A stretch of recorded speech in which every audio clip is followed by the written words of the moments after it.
Right. See, can you guys hear me? Yes. How's everybody doing this afternoon? Great. Welcome. Glad you're all here. It's kind of a nasty day outside, but it's nice and warm in here, so hope you don't fall asleep because I feel the heat in here too. It's kind of warm. How many of you got one of these things in the mail? Okay, some of you did. And what's that? We got it at church. At the church. Okay, so we sent out a whole bunch of these, 4,200 of them. And so we don't know how many people got them, always interesting to know how many heard about it this way. I got a quick question for you. How many of you know how to do foundations? You know how to put a foundation in a building? How important is a foundation? Very. I'm building a little well house at my place right now. And I'm thinking about kind of skimping on the foundation. Is that a good idea? No. Okay. Speaking of foundations, our health is a foundation too, you know. It has a lot to do with our mind and our soul and everything about us. Health is a foundation there. And so as I'm thinking about my foundation of my house, I was thinking, I shouldn't skimp on it. And I think that, what we're going to see here, even at the micro level, you can build a foundation starting with little things, right? Little parts of your foundation can be weak and the whole thing crumbles. So this is kind of like the micro part of a foundation of health. We'll hear some really good things here this afternoon. I also want to mention, before we get too far, I will introduce Steve Wohlberg in a second here. But one of the foundations, I'll step back in time a little bit. In the book of Daniel, there's some young men who are taken captive and taken to Babylon. And they set a foundation for themselves in health. Go look at Daniel chapter 1. And it sets the tone for them all the way through the rest of the book and their lives. And through that time, Daniel has some amazing dreams and visions and prophecies about the end times. And I'll say that because here on October 29 through 30, this also should have gotten mailed out to the surrounding area here. Steve will have a talk here about startling prophecies for America, okay? And in the book of Daniel, health was a foundation for kind of understanding all these things. And so this is pretty appropriate to have a talk about health this weekend. And then next Sunday, is it Sunday only? Is it Friday, Saturday? That's it, okay? 29th and 30th. So if you haven't gotten one of these in the mail, on your way out, there's a little table out there with some little yellow flowers on it. Just grab one so you don't forget about it. It is Startling Prophecies for America, The Beast Identified, America in Bible Prophecy, The Devil's Deadly Mark. Okay? Pretty interesting stuff. With that said, let me introduce you to Steve. Steve Wohlberg has been doing this stuff, he says, for 40 years. He does not look that old. He must have started when he was 5. And then Steve is also the speaker and director at White Horse Media.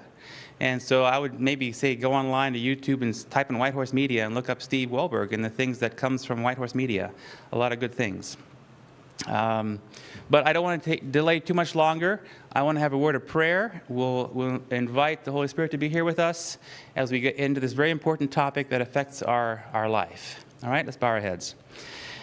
Father in heaven, I thank you so much that you've made it possible for us to have this warm and dry place for this talk this afternoon. I pray that you would give us understanding, help us to recognize the value, the importance of health, starting with what we eat. And I pray that you'd be with Steve this afternoon as he speaks, and that what he says would be useful, important for us, and that you would guide his speech. And I pray for everybody else who's still on their way. May they arrive here safely. I ask this in Jesus' holy name. Amen. Okay. All right. Are we on? Microphone on? Can you hear me out there? Yes. Good. Okay. Well, good afternoon, everybody. This is pretty exciting for me. I don't do seminars like this very often. I think one time, a long time ago, I did a similar talk at a church in Hayden Lake, but I didn't have all these things, and it was not as complete as what I'm about to do. So I've been getting ready for this for couple of weeks growing things to show you. Thinking about all the rain that's coming down. If this was spring and if you had planted your garden, that would be fantastic because all the rain would be watering your garden, right? I'm curious, how many of you have gardens? Do you have gardens? Let me just see your hands. Okay, most of you do. That's good. Well, the good news is that even though the rain is not watering your garden right now, I'm going to teach you how to grow a garden in your house. And by the time we're done, I believe you'll know at least some of the things exactly what to do. I have many hats in my life. I wear a husband hat. My wife's mother is here. And I have a father hat that I wear with our 2 teenagers, Seth and Abby. I have a ministry hat. I'm actually a minister, so I have that hat on, and I teach the Bible, many different topics, especially the book of Revelation, which is my favorite book in the Bible. And then I also have a health hat. And that's the hat that I'm wearing today as I try to take care of my health. Somebody mentioned, or you mentioned, where is he, that, didn't know how old I was. I've been sprouting for over 40 years. I am 62, pushing 63, and I'm very interested in being around as long as I can. Being as healthy as I can for my family and for God, and just to be able to live as long as possible down here. And I believe that, and I'll give you the reasons shortly, why learning how to grow your own garden will definitely contribute to your health, which will strengthen your body to fight disease. We're all in the midst of many challenges, especially as we get older, right? We have health challenges. We have, the coronavirus that's rolling around, and we have all kinds of different things that people are dealing with on a regular basis. And building up our health is vital. I think most of us know that. I think that's the reason why you're here. Building up our health can save us money in doctor bills. It can save you a lot of pain that hopefully is not necessary, and it can lengthen your life. It can make you happier. It can do all kinds of things. People say that if you lose your health, then what do you have? You could be like Bill Gates and you can have maybe billions of dollars, but if you lose your health, then the joy of living goes out the window. So let me explain just quickly what we're going to do today. I'm going to do this basically in 3 parts. So the first part is going to be on the screen. I see the screen there, and you can see it on the sides. And I'm going to show you quite a few facts and reasons why growing sprouts and microgreens is very, very valuable for your body. So that's the first part. Second part is I'm going to show you how I grew what's in front of me. I've got a number of different sprouts, got little sprouts. These are sprouts are seeds when they grow very small, and then when they grow bigger like this, they grow into what's called the microgreen stage. So the sprouts are little, and if you grow them bigger, so they get leaves, and the leaves green up or purple up, as in the case of this purple Rambo radish, those are called microgreens. And so that's going to be the second part. I'm going to show you how I grew these in the last couple weeks. And then the third part is going to be your part, where it's going to be basically your questions. So whatever questions you have, we'll take those questions. And then when we're done, you're welcome to look at all of my little props up here. And we do have a free book to give you. We've advertised Sprout Power. This is a little book I wrote. I've written a lot of books. This is one of them. And so this is for free for you. And then we have some other books out there that cost a whopping $1 a piece. So if you want to get some more, I have one book called Fabulous Health Made Simple about the 8 laws of health. One of them called Surviving Toxic Terrorism, dealing with the chemicals that are in the environment and how they can affect your health. And then one more called Juice Your Way to Fabulous Health, about the benefits of juicing fresh fruits and vegetables. So those books are in the back there for $1, and the Sprout Power book is free. So make sense? Sound good? Okay, well, let me start with what's on the screen. I want to start with the Bible verse. We're in a church. I think this is the first time I've ever done a little seminar like this inside of a church. planting a garden or putting a garden here on the platform, but we are in a church, and there is a Bible verse that I think is very relevant in 3 John verse 2, where John wrote, "I wish above all things that you may prosper and be in health, even as your soul prospers." So the Bible, which is the world's all-time best-selling book, more copies of the Bible have been printed and sold than any other book in the history of the world, far more than Harry Potter or any of the popular books today, or novels. And so that verse just tells us that God is concerned about our health, and you are too, and people are concerned about their health around the world. Here's a slide that talks about the 8 laws of health. These are very simple. A lot of people understand these laws, but many people don't. There is a world-renowned place called Weimar Institute in Northern California. I used to teach at Weimar. I was a Bible teacher there. I taught freshman, sophomore, junior, senior Bible for a group of teenagers. And they have a program called New Start, where they teach people health principles. New Start is basically an acronym for, you can see the words there. The N stands for nutrition, E is exercise, W stands for water, S is sunlight, T is temperance, A is air, and then there's rest, and then the last T is trust in God. And these are just basic, simple principles of health. And my belief is, and I've been studying health for a long time, I'm not a physician, I'm a pastor that's done a lot of research in health. I think at 62 I'm doing pretty good. I can say thankfully I don't have hardly any pain in my body. Today I went jogging for a couple miles. Thankfully I missed the rain. I live in Priest River, so there's a logging road not far from my house, and I like to run up there. And I think by God's grace and practical principles, I'm doing pretty good. I'm thankful for that. And I try to follow these health principles as much as I can. And my belief is that the more we practice these simple principles of health, the more we give the body tools to help us to fight disease and to live longer. Now, the focus of this seminar is the nutrition part of New Start. It's N for nutrition, putting nutrients and vitamins and minerals and things that are healthy into your body. They say we need nutrition in and we need to get the chemicals out. We have a lot of chemicals in the environment. Our bodies get rid of certain substances, that come out through the skin and through the breath and through the other places of the body where we're getting rid of things that we don't need. So the idea is get as much nutrition in and get the bad things out.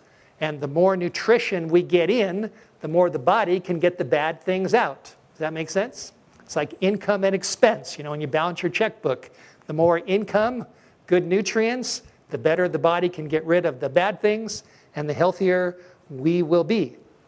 So, nutrition. I think we all know that there's a lot of room for improvement these days when it comes to nutrition.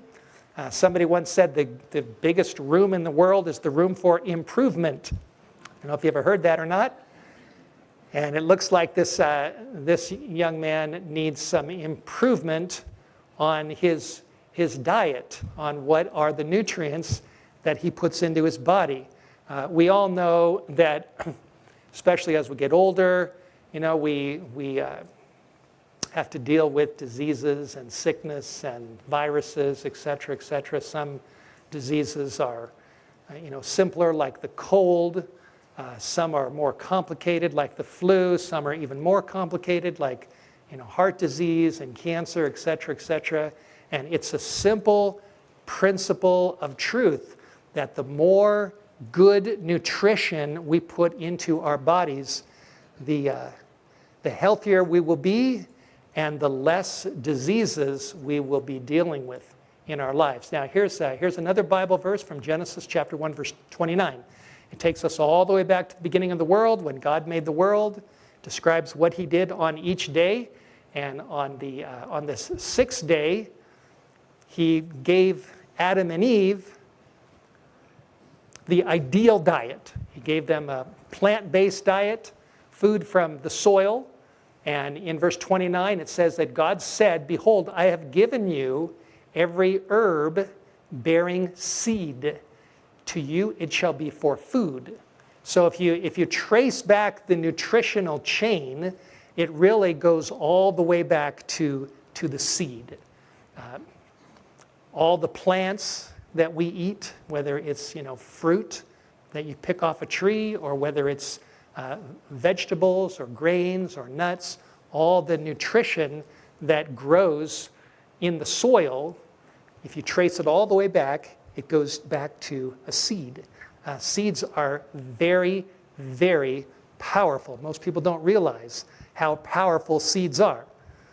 Here's a statement here that says, "There is nothing more natural than a seed." And seeds are actually tiny miracles. They are little factories. And you can do research on this, and it's easy to find out. You can Google these things and do your own homework. But the miracle of a seed is this. Here I've got a bag here of, these are fava beans. I'll show you how to grow fava beans in a little while. They're delicious microgreens. It tastes like peas. So here's a bag of seeds. I've got other seeds here, different seeds. And when you plant a seed, either in the ground or when you just put it in a jar and then you put water in the jar, let's say you put this many seeds and then this much water, within a short time, the seeds will start growing and expanding because they become activated. And water will activate seeds. Or if you plant a seed in the garden and the rain comes down, or you just water it with a hose, it will start growing. And here's an amazing thing, that once a seed has certain nutrients in it that are just there. But once the seed becomes activated and once the water hits it and it begins to grow, then the nutrient content within that seed multiplies dramatically. Sometimes 100, sometimes 500 times. If you think about when a baby is conceived, you have the sperm and the egg inside of a woman's body, and then a little cell is conceived, which is called a zygote. And it's just one little tiny cell. And it has its own DNA. It's got all kinds of nutrients in it. But then what happens to that one cell? It goes through a process where it doubles. And now there's twice as many nutrients that were in one, now they're in two. And then you have two, then becomes 4. And 4 becomes 8. And eventually, little by little by little, it forms into you. That's how we all got here. We started as a little tiny zygote, and then it began to multiply. Now, at that stage of your life and my life, when we started inside of our mothers, that little cell was not getting nutrition from outside of it, not at first. The nutrition is happening because the cell is doubling and quadrupling. And then you've got 8 and 16 and 32, etc. And so it's multiplying. And that's the same way it is with a seed. Little seeds multiply the nutrition that are in the seeds. Now, if you're taking notes, I see a number of you are taking notes. There's a great website called the International Sprout Growers Association website, the ISGA. So you can go on the internet. This is one of the great websites that are out there, and it's connected to people that grow sprouts and sell them commercially. And it's got lots of information.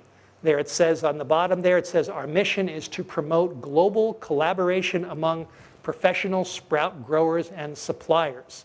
And if you go on that site, if you click, you can see above where I've clicked that, you'll see a section where it says about sprouts. You'll see sprout history, nutrition, and varieties. And if you just click on that, on the area where it talks about nutrition, you will be taken to a number of pages that have PDF documents that document the incredible nutrition that is in a seed that has begun to sprout. And these are scientific scientific studies that show what's in a seed and how these seeds are just loaded with nutrition. That one says, View Sprout Nutrition and Disease Prevention in a PDF format. So here's one particular article called Cardiovascular Health, Hypertension, which has to do with high blood pressure, atherosclerosis, which has to do with the hardening of the arteries, anti-aging, oxidative stress, and it shows the different scientific studies about one particular sprout, and this is broccoli sprouts. And when you take a little seed, and I'll show you how to do this. These are broccoli sprouts. I grew these in about 5 days. Hardly took any time. And if you do your homework on what's in broccoli sprouts, I mean, it is incredible. There is one particular substance called sulforaphane that has been proven to fight cancer. It is anti-cancerous. And so that's why there's a big trend these days of people wanting to learn how to grow broccoli sprouts, because they are just very, very potent in their ability to fight cancer. And this particular article shows peer-reviewed studies and what happens when you eat broccoli sprouts. If you look at sprout history, here's a quote that says, researchers at the universities of Pennsylvania and Minnesota, Yale and McGill have found that sprouts retain the B complex vitamins present in the original seed. And they show a big jump in vitamin A and an almost unbelievable amount of vitamin C over that present in unsprouted seeds. The figures are impressive, an average 300% increase in vitamin A and a 500 to 600% increase in vitamin C. In addition, in the sprouting process, starches are converted to simple sugars, thus making sprouts very easy to digest. So that's a pretty potent statement. Here's another article from an online publication called Vitality, called Sprouts, the Miracle Food. And here's a quote from that article. It says, biologists tell us that in the first 5 to 10 days, young plants achieve their maximum nutrient density. In other words, they are more nutritious than at any other point in their growth. These babies are literally overflowing with rapidly multiplying enzymes, vitamins, proteins, and minerals needed for the development of the mature vegetable. B vitamins alone increase 300 to 1,500% in 3 to 6 days. So this is impressive. So when you take a little seed like this, it's got a lot of nutrients in it. But when you soak it and then start to grow it so that it grows like this, the nutrition is just multiplying incredibly. And from what I've read, researchers say that while there's a lot of nutrients in the seed, there's more in a sprout, and then the highest nutrition is in the microgreen stage. So if you grow a broccoli plant and you take a little broccoli seed, there's nutrients in the seed.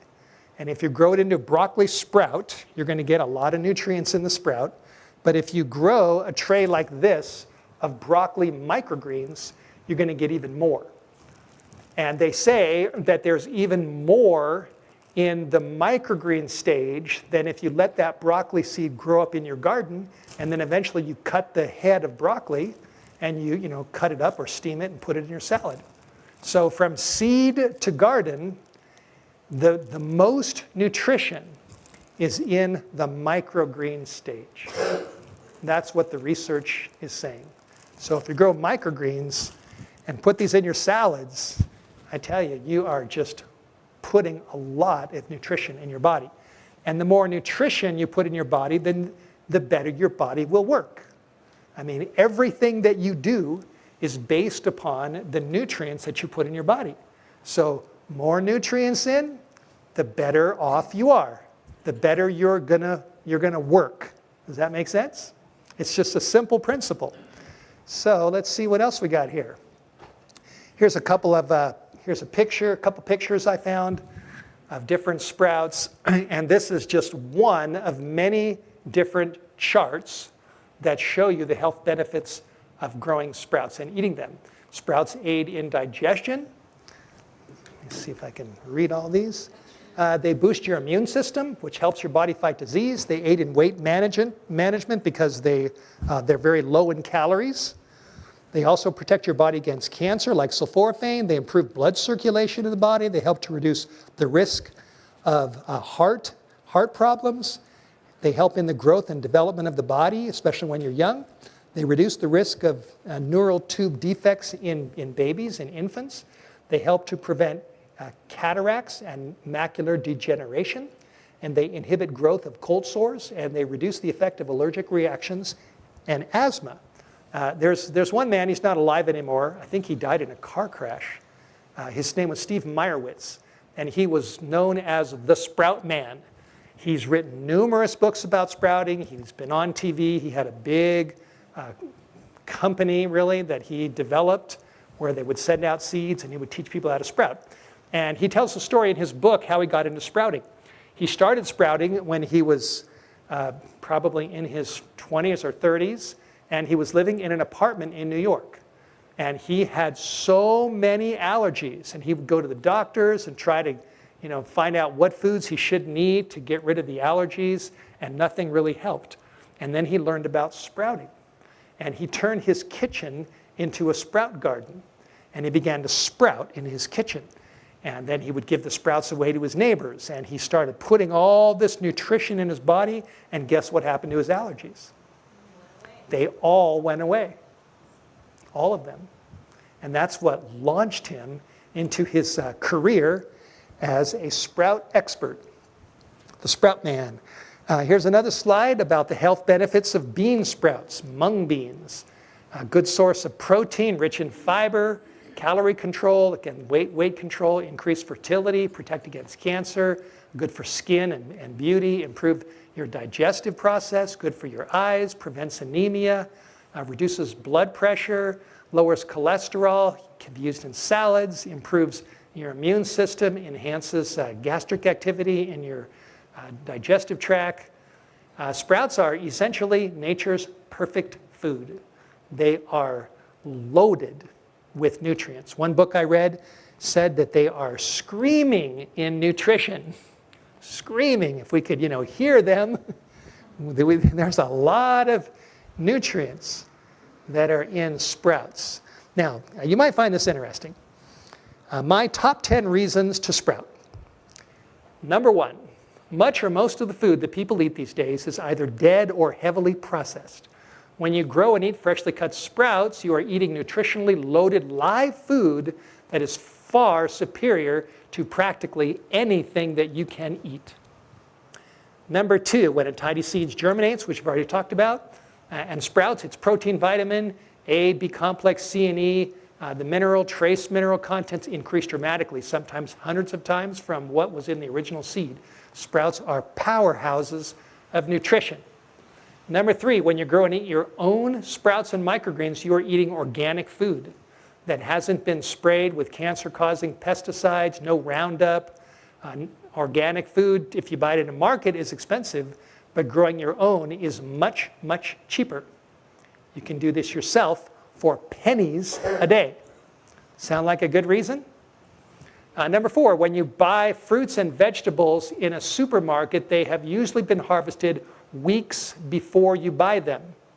And during each day of storage, transportation, and sitting in the produce section, they lose nutritional value. Little by little by little, they lose a little bit at a time. But when you eat freshly harvested, homegrown sprouts immediately, which is what I usually do, you get their fullest nutrient content. Number 5, purchased at a supermarket, the average price for a small plastic container of alfalfa sprouts is about $4. Imagine if you go, what is it? Is it Mitchell's down there, or what's the name of the? Miller's. Yeah, Miller's. We have a Mitchell's in Priest River. But to go to Miller's, if you go to the produce section, you can probably find one of those little containers, of alfalfa sprouts. A lot of people go there and buy them again and again and again and again and again. About $4 for a little container. But if you buy a canister of seeds, of alfalfa seeds, or you buy, even a smaller amount, you might get this for like $15. You can grow so many more sprouts for your $15 than you can get if you go to Miller's and buy 4 or 5 containers of alfalfa sprouts or clover sprouts that somebody else grew. So your money goes a lot farther. And of course, then you're growing them yourself. It says a small packet, just a little packet of alfalfa seeds, and you grow them yourself, you can get 10 times the sprouts for the same price.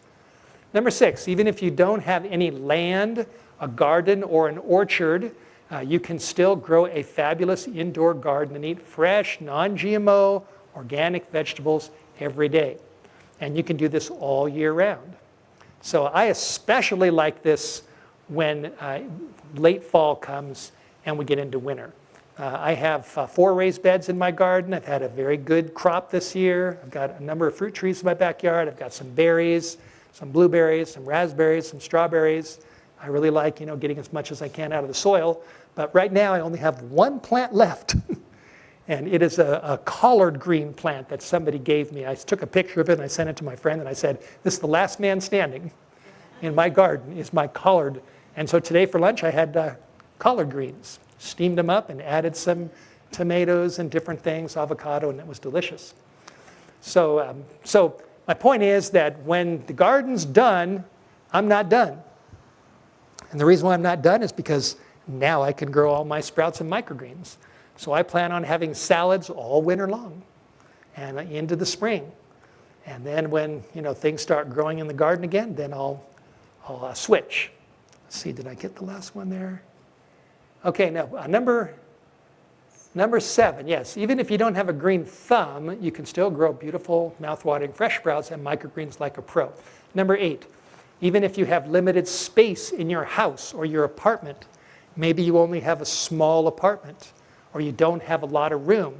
All you need is a sink, and then you need a jar or 2, some seeds, some small containers, and some small places on your windowsill or in your cupboard to grow lots of fresh sprouts. It's amazing what you can grow with just 1 jar.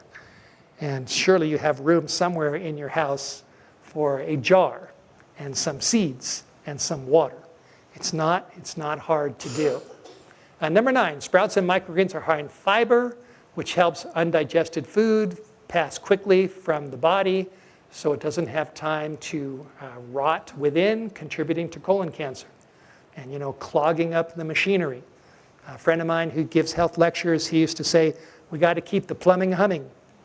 Keep the plumbing humming. That's why we need to drink water, which helps move things along, enough liquids, and then the fiber, which is an undigestible part of the plant that provides roughage that helps keep things going.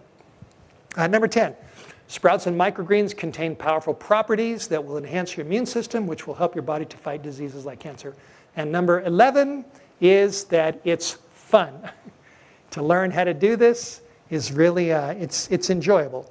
Now here are my 8 reasons why most people don't grow sprouts. 8 common reasons. Number 1, people say they're too busy. They just don't have time. They got too much to do with the kids or the yard or the business or the family or whatever else, so they just don't think they have enough time. My response is, no, you are not too busy to sprout. That is not true. You do have time. Once you learn what to do, it takes only a few seconds or minutes each day to grow lots of super healthy sprouts. And I'm going to show you how to do that. So reason number 2, people say, I don't have enough room in my house or in my apartment to sprout. My response is, yes, you do. You do have enough room. All you need is a sink, a small jar, a small packet of seeds, and a small space on your windowsill, on your counter, or inside a cabinet. Almost everyone has enough room where you can grow lots and lots of sprouts. You can even grow sprouts in your bathroom. There are many sprouts you can grow that don't need any sunlight at all. And if you just have a little jar like this, you just stick it under your cabinet, and then you take the lid off, you water right from your sink, you pour out the water, and stick it back under your sink. How hard is that? And you can do this on a regular basis, and it takes seconds a day to learn how to do this. Next, sprouting is too expensive. I can't afford it. I don't have enough money to buy all of this. Well, the answer is yes, you can. You can do this. Most of us have enough money to buy gas or groceries. Unless you're very, very poor, you do have enough money to grow sprouts. Of course, you can spend a lot or you can spend a little, but it only takes a little bit to get started, just a little bit. And I'll explain that in a little while. And the health benefits will save you money in the long run. Less medicine, fewer trips to the doctor, less time away from work. So you will benefit if you invest a little bit in your health. And sprouting is one of the best things you can do. Number 5, sprouts probably don't taste good. I'm going to pass. I don't want to eat them because they're going to be, ugh, they're going to be terrible. Well, that's not true. Many sprouts and microgreens taste terrific. They add zest to a salad, to a sandwich, or a wrap. You can add your favorite seasoning, and the taste of sprouts is often unnoticed depending upon the sprouts. Some of them are very, very mild, but the health benefits are off the charts. These are sunflower greens, and my kids really like these. And when they were littler, when I would bring a tray in, they would just, Dad, they would just start picking them off and eating them. And I put them in a little bowl sometimes and put a little nutritional yeast or a little bit of sea salt, and they just devour them. Because sunflower, you like the taste of sunflower seeds? They're mild. Same thing with sunflower greens. Now something like this, purple Rambo radish, has a real kick to it. Personally, I don't really like, I've never grown radishes in my garden because I just really don't like the taste of radish. But radish sprouts is different. I really like that kick that I get in putting some of this in a salad. So, and there's all kinds of things, just like there's a whole variety of things you grow in your garden. Corn tastes like corn. You've got beets and you've got kale and you've got broccoli and all these different things. It's the same thing with sprouts. There's a whole host of different flavors that are in sprouts. Some do taste better than others, and you have to pick and choose. Number 7, let's see, was there a number 6 that I missed? Oh yes. Number 6, I don't have a green thumb, so I can't do it. Some people think someone that I know says my thumb is black, and anything that I water will die. I can't grow it. But the reality is that doesn't matter if you have a black thumb or any kind of a thumb, you can still grow sprouts. It's very simple once you know what to do. You can do it. Number 7. Some people say, well, I'm not convinced that sprouts are really so fabulous for my health. I'll stick with my cheeseburger. My response is to learn scientific facts, which I've already shown you about how incredibly healthy sprouts and microgreens really are. Visit the website of the International Sprout Growers Association. In their section on nutrition, you can read what the experts say. Number 8, I don't know what to do or where to start. My response is a simple step is to go to a website that my partner and I, my buddy and I have set up called sproutingwithsteve.com. And I actually teach an entire course on how to grow sprouts and microgreens. It's not very expensive. I'll tell you more about that at the end. But what we're doing here is I'm basically giving you a little course. So we're not charging you for this. This is free, and by the time we're done, you're going to know what to do. Let's see, what else do I have there? It says the price is reasonable. It's about the cost of one trip to the grocery store. It's a one-time cost with no hidden gimmicks, plus a 14-day money-back guarantee. If you join, you'll learn exactly what to do. We guarantee it. Okay, part 2. That was part 1. Hope you liked that. Was that pretty informative? Kind of give you an overview about sprouts? No, okay, now we're in part 2. And then we'll do part 3 where we'll take your questions. Part 2 is where I'm going to show you what I got here. How do you do this? How can you do this in your own home? Sprouts and microgreens. And I've got a few more slides that go along with this.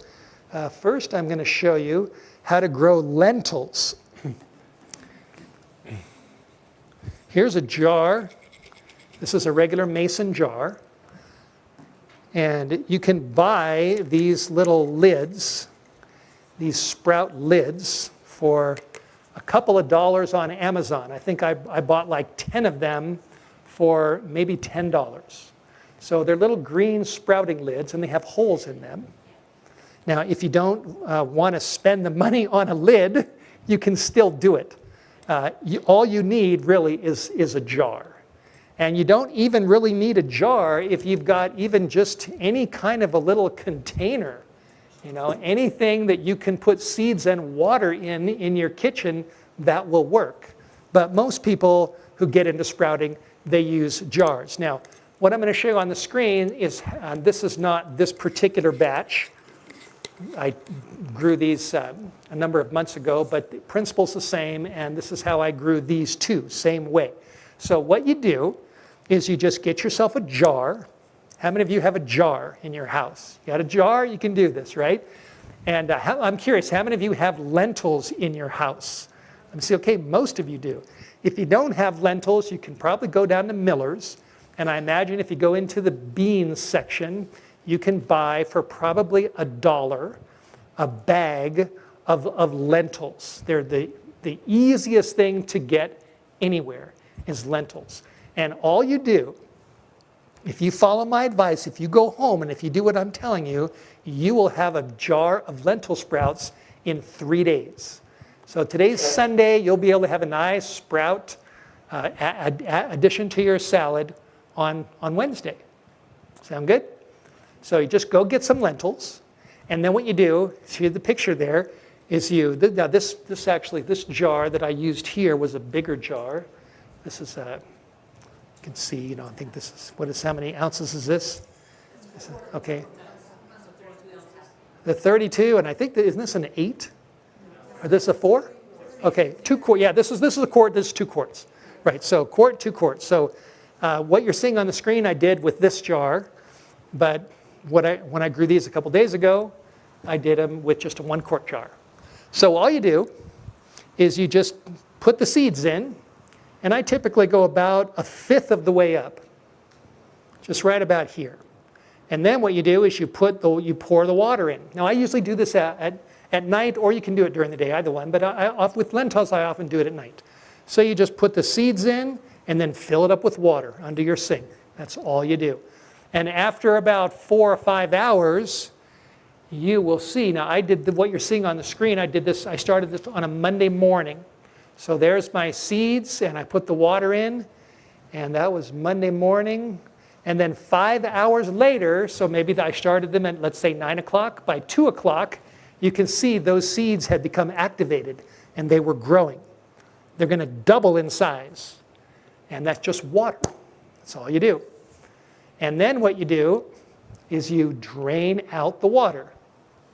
So if I was using this, I put the seeds in, I put the water in, I let the seeds grow up a little bit, and then the reason why I have this lid on is because then you can just pour out the water and the seeds stay in there. Now, you can also, if you don't have a lid, you can use one of these little screens. If you've got a little screen in your house that you use for cooking, you can just pour them right through like that, and then just, put the seeds back in.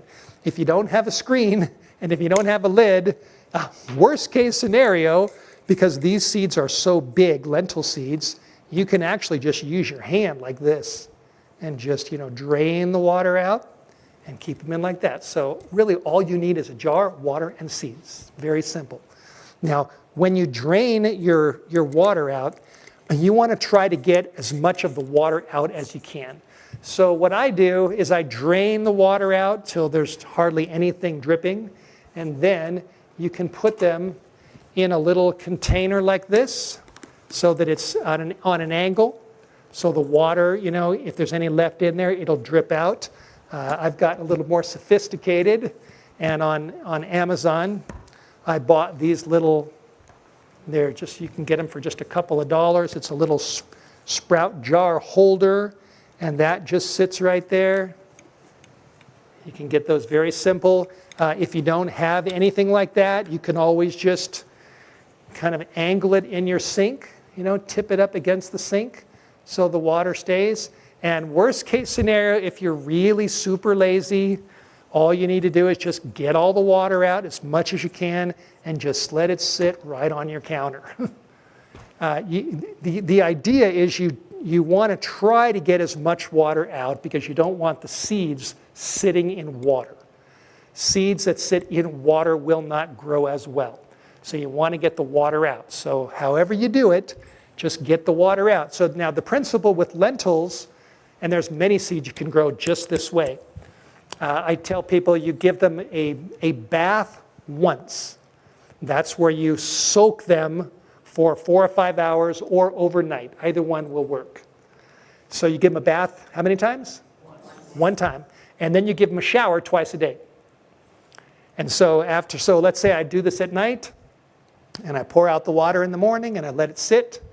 Then in the evening, I will either take this lid off, or I'll just use one of the little spray nozzles on your sink where it has a little spray, and you can spray the water right through the holes, or you can take it off and you can just spray in there, or use not even a spray. You don't even need it. Just fill it up with water, and then you just pour it right out. So that's called a shower. So you give them a bath once, and you give them a shower twice a day. Now, how long does it take to do this? If you take a jar, if you get some lentils and put your lentils in, that probably takes about 30 seconds to put your seeds in there, and then you fill it up with water. That probably takes another 10 seconds. So you're under a minute, and then you just let it sit for 5 hours. And then you take it and you drain the water out, which maybe will take a minute, and then you just let it sit.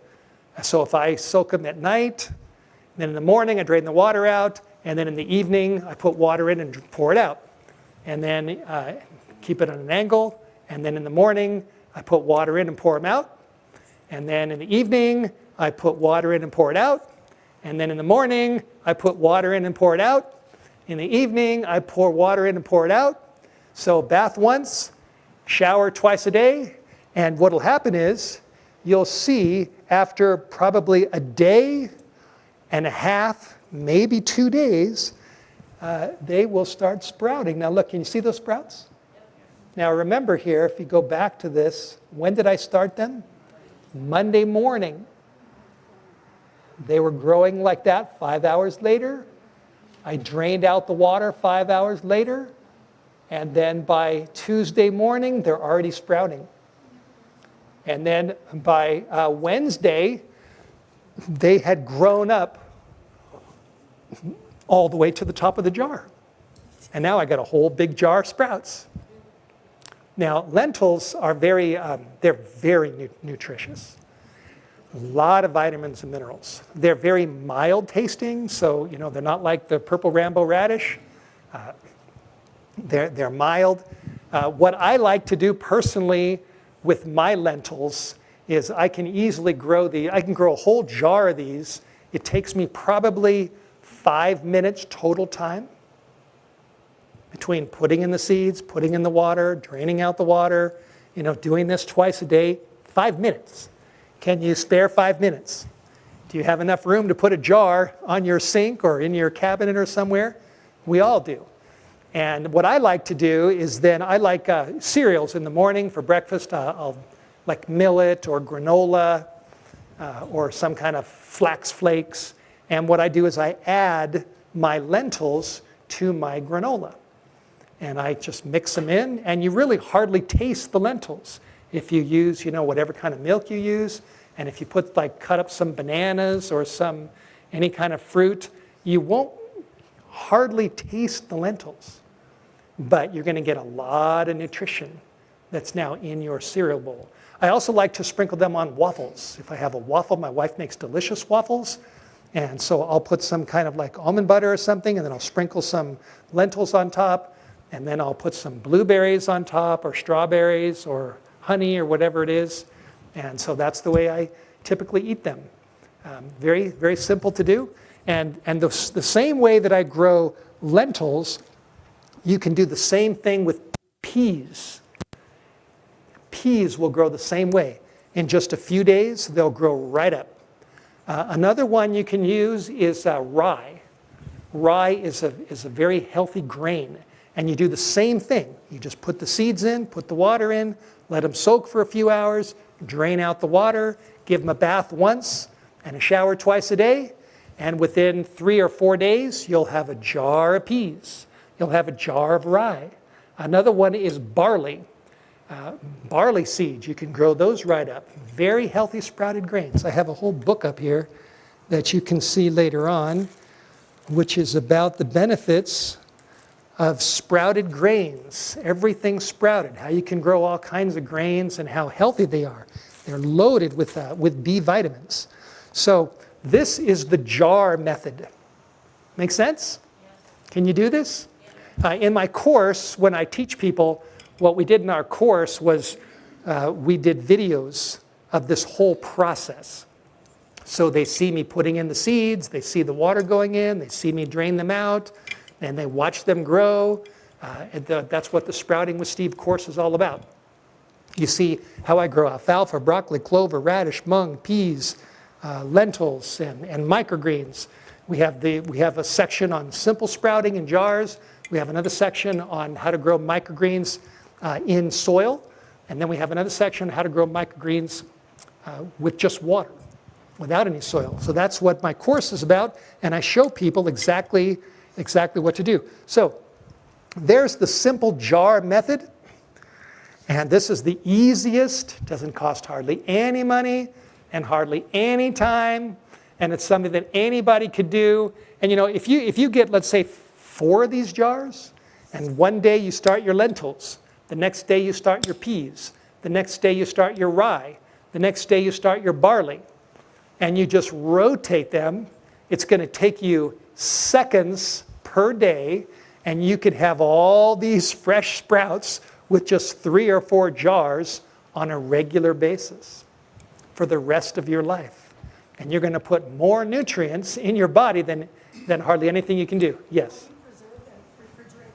Yes. Once they're ready, what I do is I put them in a bag, like a baggie like this. It's typically a bigger baggie. And this is another little tip. I got lots of tips to give you. We've just gotten started. We've got a lot more to do. But when you harvest, you don't want to put the water in and then drain the water out and then take them out and put them in a baggie. You want them to be dry. So like this is broccoli. These are broccoli sprouts. And I did this the same way. There was a little bit of seeds in there. I put water in. I soaked them for about 4 or 5 hours. I drained the water out, same thing, gave them a bath once and gave them a shower. And after 5 days, this jar is bursting with broccoli.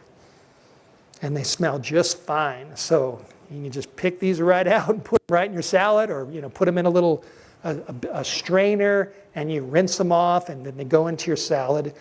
And if I was done with this, what I might do with a jar like this is, as they're growing up, I'll pick some out and put them in my salad.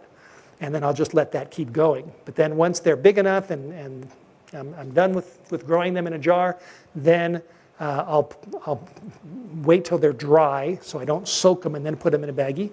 And I'll just put these, I'll just bang them into a baggie or pull them out into a baggie, and the bag goes in the refrigerator. And broccoli sprouts, alfalfa sprouts, clover sprouts, most of these sprouts, lentils will probably last for maybe even 2 weeks. Lentils are very hardy. So that's what you do. You put them in the refrigerator in a baggie, or you can even keep them in the jar and just keep pulling them out. But don't put sprouts in the refrigerator wet, because if you do, they will go bad quicker. They'll last longer if you do it at the end of a little cycle. So that's the jar method. All right, now let's advance to the microgreens. Now what I've got up here is this is a nice big fat tray of sunflower greens. And I tell you, these are good. When I have a big salad, I might take a good quarter, section of this, cut it off with the scissors. I just go right up there, cut it off with the scissors, and into my salad it goes. And I might add some sunflower. This is buckwheat. Now let me tell you about this tray. This buckwheat tray, really, I miscalculated. I tried to calculate how many days it was until Sunday when I was going to be here. And I miscalculated, and this tray, it still looks, it's kind of droopy because they're getting big. But really, this tray was done 4 days ago. But I thought, am I going to eat it, or am I going to save it and bring it? And I decided that I would save it and bring it. So, but anyway, I love buckwheat. It's a mild microgreen, and it's just fantastic. And these are the fava beans.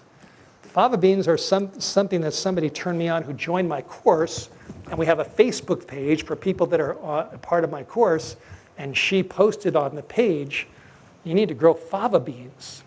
So I thought, all right, I've experimented with all kinds of different seeds, and so this is, these have been growing, and let's see, I had a little sheet here, but I don't know what I did with it.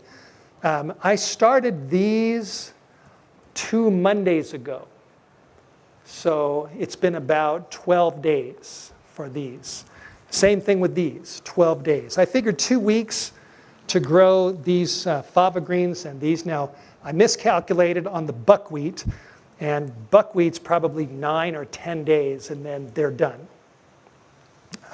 So let me show you how I did this.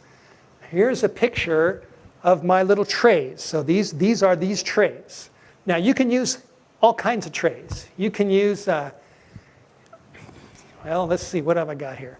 These are the trays I buy, and also I'll tell you, I get most of my supplies at a company, one company, which is called True Leaf Market, and there's a website for them, trueleafmarket.com. And when I did my course, I have a great relationship with them, and they sent me all kinds of trays and seeds and different things for free, because I would be demonstrating and telling people, go to True Leaf Market and buy your seeds. So I have a great relationship with them. They're in Utah. If you buy more than $45 worth of whatever, there's no shipping. They have very high quality seeds. They have great supplies. So this is a little 10 by 10, these little 10 by 10 growing trays. They're not very expensive. You can also get bigger trays, which are 10 by 20. And you can also get those like at Home Depot or Ace Hardware. So you can use something like this.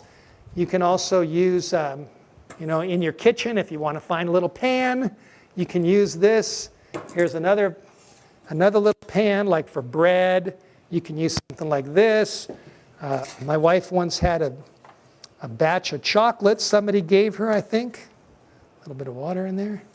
And so when she finished all the chocolates, I thought, this is I'm going to grow microgreens. Thank you, honey. So I kept these. And I'll show you what to do, how to grow arugula with these. Those are really good. So anyway, any tray that you can find. And so what I did was, with these, 2 Mondays ago, I used to go in my backyard and I used to get just dirt out of my yard. But nowadays, I don't do that. Nowadays, I go to like Ace Hardware or Lowe's or Walmart, and you can buy a bag of organic potting soil. That's what you want. Now, right now, I'm showing you how to grow these. I grow in dirt. If you go to the True Leaf Market website and you look up different seeds, it'll show you which seeds favor dirt versus just water. Now, these over here, I'll tell you in a minute. Oops, sorry about that. These purple Rambo radish, there's no dirt in here. This is just seeds and water, nothing. Same thing with this. This is alfalfa, and this is clover.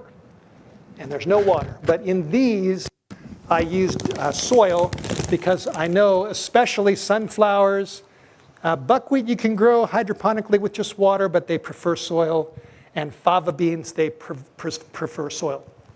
So the bigger seeds like soil.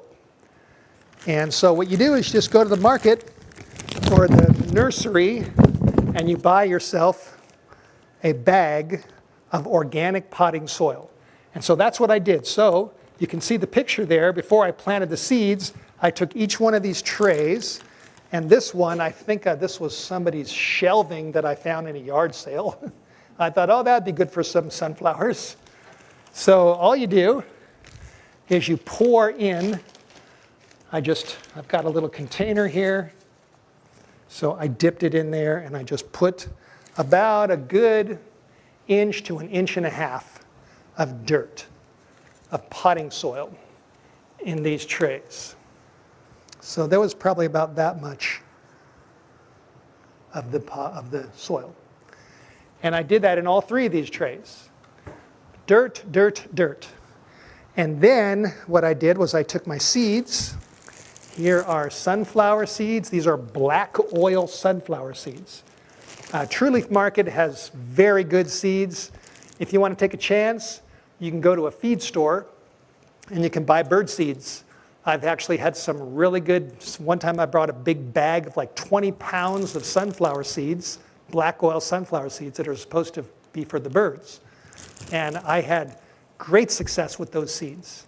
So for 20 bucks, I had a big bag of sunflower seeds and I grew a lot of sunflower. You can't beat that price for 20 bucks. But sometimes when I get them in a feed store, sometimes they don't grow very well. And I've learned how to tell if it's good or if it's not good. And so last time, the particular batch that I had wasn't so good. So I said, I'm going to go to True Leaf Market and I'm going to buy myself 5 pounds of sunflower seeds. So that's what I did. So once I put the dirt on, then I sprinkled on the sunflower seeds. Sprinkled them on. And you don't want them to be on top of each other. You want a nice, thick layer, but you don't want them layered, so you got 2 layers or 3 layers, because you don't want them to, it's more likely that they're going to have problems with some mold because they're going to be underneath each other. So I just sprinkled my sunflower seeds on there, and then I kind of pushed them down with my hand, and then I did the same thing with my buckwheat. I bought from True Leaf Market a canister of buckwheat. I really like buckwheat. So I've got a canister here. See all those buckwheats? Nice big seeds, little factories ready to go. And so I just sprinkled the buckwheat on there. So that was nice and even, tried to fill up the holes. So if you have an area of dirt where you need to put a few more, you just kind of try to, it's like a work of art. And you sprinkle them on there, get a nice layer. And then I did the same thing on here with the fava beans. Now, in my course, many times I will pre-soak these. And I do them the same way as I've already showed you. You put the seeds in, put the water in, soak them for 4 or 5 hours or overnight, pour out the water, and do this for a couple of days. And once the seeds start sprouting, then I put them on. So you can do that, but this time I bypassed that step. And I just took the dry seeds and I just sprinkled them on. That's all I did. And then you want your, you can use a little spray bottle and you can spray them down. Or what I did with these was I took my tray over to my sink and I used the nozzle. If you have a sink where it doesn't just come out straight, but you pull the nozzle out, and you can use a spray. Yeah, spray nozzle. And so now here, this is tricky. Some people, when they grow them, they'll put one tray that has holes inside of another tray that doesn't have holes, so that when you water it, the extra water will go through the holes. Now, I don't do that. I've learned I don't need to do that because, for one thing, it's complicated more when you're done and you take them out and you try to clean it out. You've got a lot of sprouts coming through the holes, and you have to clean that out. And now I don't do that. I've learned to just take it and put it under the water and go spray up and down, up and down, up and down, and you give it a nice soak, but you don't want them to drown. So the key is to just give it a nice soak. I did this with all 3 of these trays. I don't want puddles. And so you've got to eyeball it. See what I mean? Eyeball it and figure, okay, this is just about enough, and we're done. So you want them to be nice and moist, but you don't want them drowning. You don't want to see little lakes in your tray. You following me? And so then what I did, and I have 2 of these, and I have 2 of, these are the, what's under here is these. This is a different one I got at a yard sale. And that is the same as these. So these are both the same as these. So then what you do is you put the dirt in about this high, sprinkle the seeds on, give them a good rinse, and then you put another tray right on top of them. So they're kind of in the dark, because they like to be in the dark when they get started. Because when you plant a garden, you don't put the seeds on top, right? And you put the seeds under the ground in the dark, so they're, you're trying to kind of simulate that. So I didn't put any soil on top either. I just put the seeds on, pressed them down, watered them, but I didn't put any dirt on top. So I put this on top. And with sunflowers, sunflowers like a lot of weight. So I think I might have put a jar like this on top of those sunflowers, because they like weight. It makes them stronger to push up. And they like doing push-ups to be healthy. So with this particular, I covered them with the trays. And then because I put those particular trays on a table which was by the window, I wanted to keep them in the dark, and I took some of those little towels and put them on top. And so once you give them a good soak, you cover them up and you leave them for 24 hours. And you don't even look at them. And then 24 hours later, you take off the lid, and then you give them another soak. And then you put the lid back on, stick them in the dark. And then 24 hours later, you take the lid off, give them another soak with the sprayer, one by one, and then you put the lid back on and you keep them in the dark. And so you can see this is probably, maybe this was, let's say I started these on Monday, 2 Mondays ago, probably by Wednesday, they were starting to grow. So you can see the first one on your right is maybe after 2 days, and then the next tray is after 3 days. You see, they're starting to grow. And then this is probably 4 days. And the other one is the buckwheat. You can see the buckwheat starting to grow as well. Now, if you look carefully at the sunflowers here on the left, you see these little hairs on some of them. Now, every once in a while, and this is where the room temperature, I like to grow my microgreens in the fall and in the winter where it's not real hot. If you have a problem with microgreens, most of the time it's because of one of a couple of reasons. Number one, your seeds may not be good seeds. So if you get your sunflower seeds from the feed store, and if they don't grow very well, they may be, old. So it may not be you, it may just be the seeds aren't that good. True Leaf Market, they always grow because they're great seeds. So number one, if your seeds don't grow well, it's because they may not be good seeds. Second reason is it may be too hot in your room. That's too hot. Okay, I like to keep the temperature around 65 to 70, closer to 65. That's why I like growing them. Now, in my house, I have a building, right? There's my house, and next to my house is my office where I work. And upstairs is a kitchen for our staff, for White Horse Media staff. And we have a big kitchen. We have lots of room. So that's where I grow my microgreens, because I want a little bit of room. But wherever you can find room, but you just don't want to keep, you want the temperature to be a little on the cool side, not on the hot side. And then the other reason, right, you have problems is because maybe you overwater them, too much water. So you don't want to overwater, and you don't want to underwater. And you kind of learn this as you go along, just like a baby learns to walk. And anything you do, you learn how to do it as you go along. So now here's another little tip, is I use the sprayer from my faucet on all of these. But then if I take the lid off one day and I see these little fuzz. Now the little fuzzes are just part of the roots, and they're not bad, but I don't really like seeing those. Now you might also see a little bit of mold. If you see a little bit of mold, it's not going to kill. It's not a deal killer. It's not going to kill you. You just zap it. You zap the mold. You get a little spray bottle like this, and the good way to zap the mold is with good old-fashioned 3% hydrogen peroxide that you can buy at Miller's. And you want to put, when you open up this little sprayer, now for a bigger sprayer, you use about a tablespoon. For a smaller sprayer, you probably use half a tablespoon.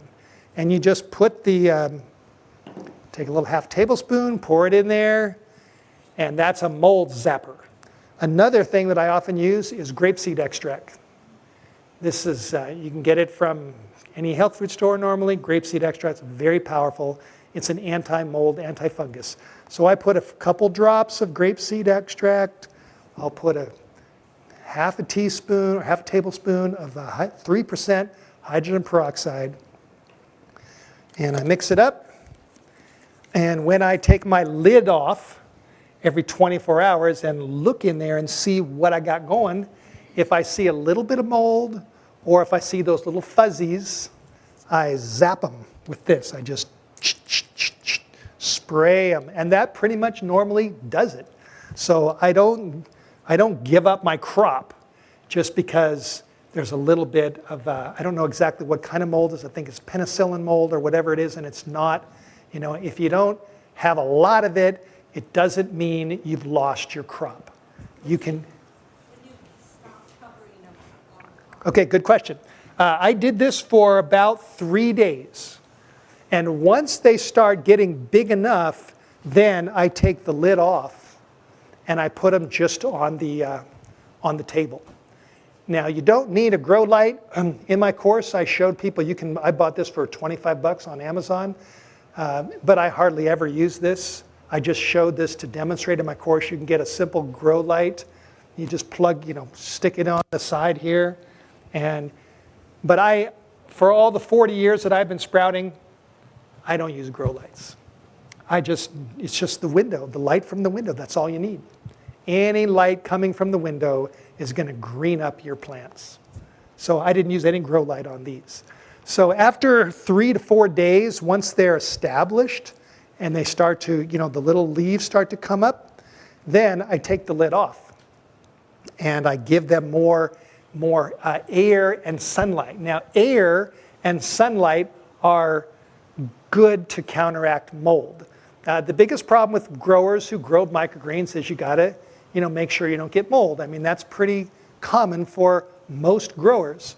And the way to avoid that is have good seeds, don't overwater, keep the temperature not too warm, and then expose them to air and to sunlight as soon as they're growing. And then you shouldn't have a problem. So here's the buckwheat, and there's the sunflower. Now here's the fava beans. And see, and I grew them the same exact way. Over here, I just put the soil in, I sprinkled the seeds on, I gave them a good spray, I put the lid on top, and I did that for 3 days. And I checked them every day, how my little baby's doing. And I opened up the lid, sure enough, they're growing. And so that was probably the 3rd or 4th day. Now, let me show you how I started these. This is a whole other thing. Another way to grow is just with these little trays. This is True Leaf Market's most popular sprouting kit. It's called the Sprout Garden. It has a little tray on the bottom. Then you take the grow tray and put it in. And then you take another tray and you put it on top. And then you can do another one. You can put one in here and put this on. A little bit of water there, that on top. You can put this on there. And you can put this on top. And you can put that on there, but now I think it's too big. Probably no room for, but then this is the way I start them. You start them like this. And you could grow as high as you want. There's 3 trays in a kit for about 25 bucks. So what I did with I've got 3 crops here. One of them is alfalfa. This is alfalfa.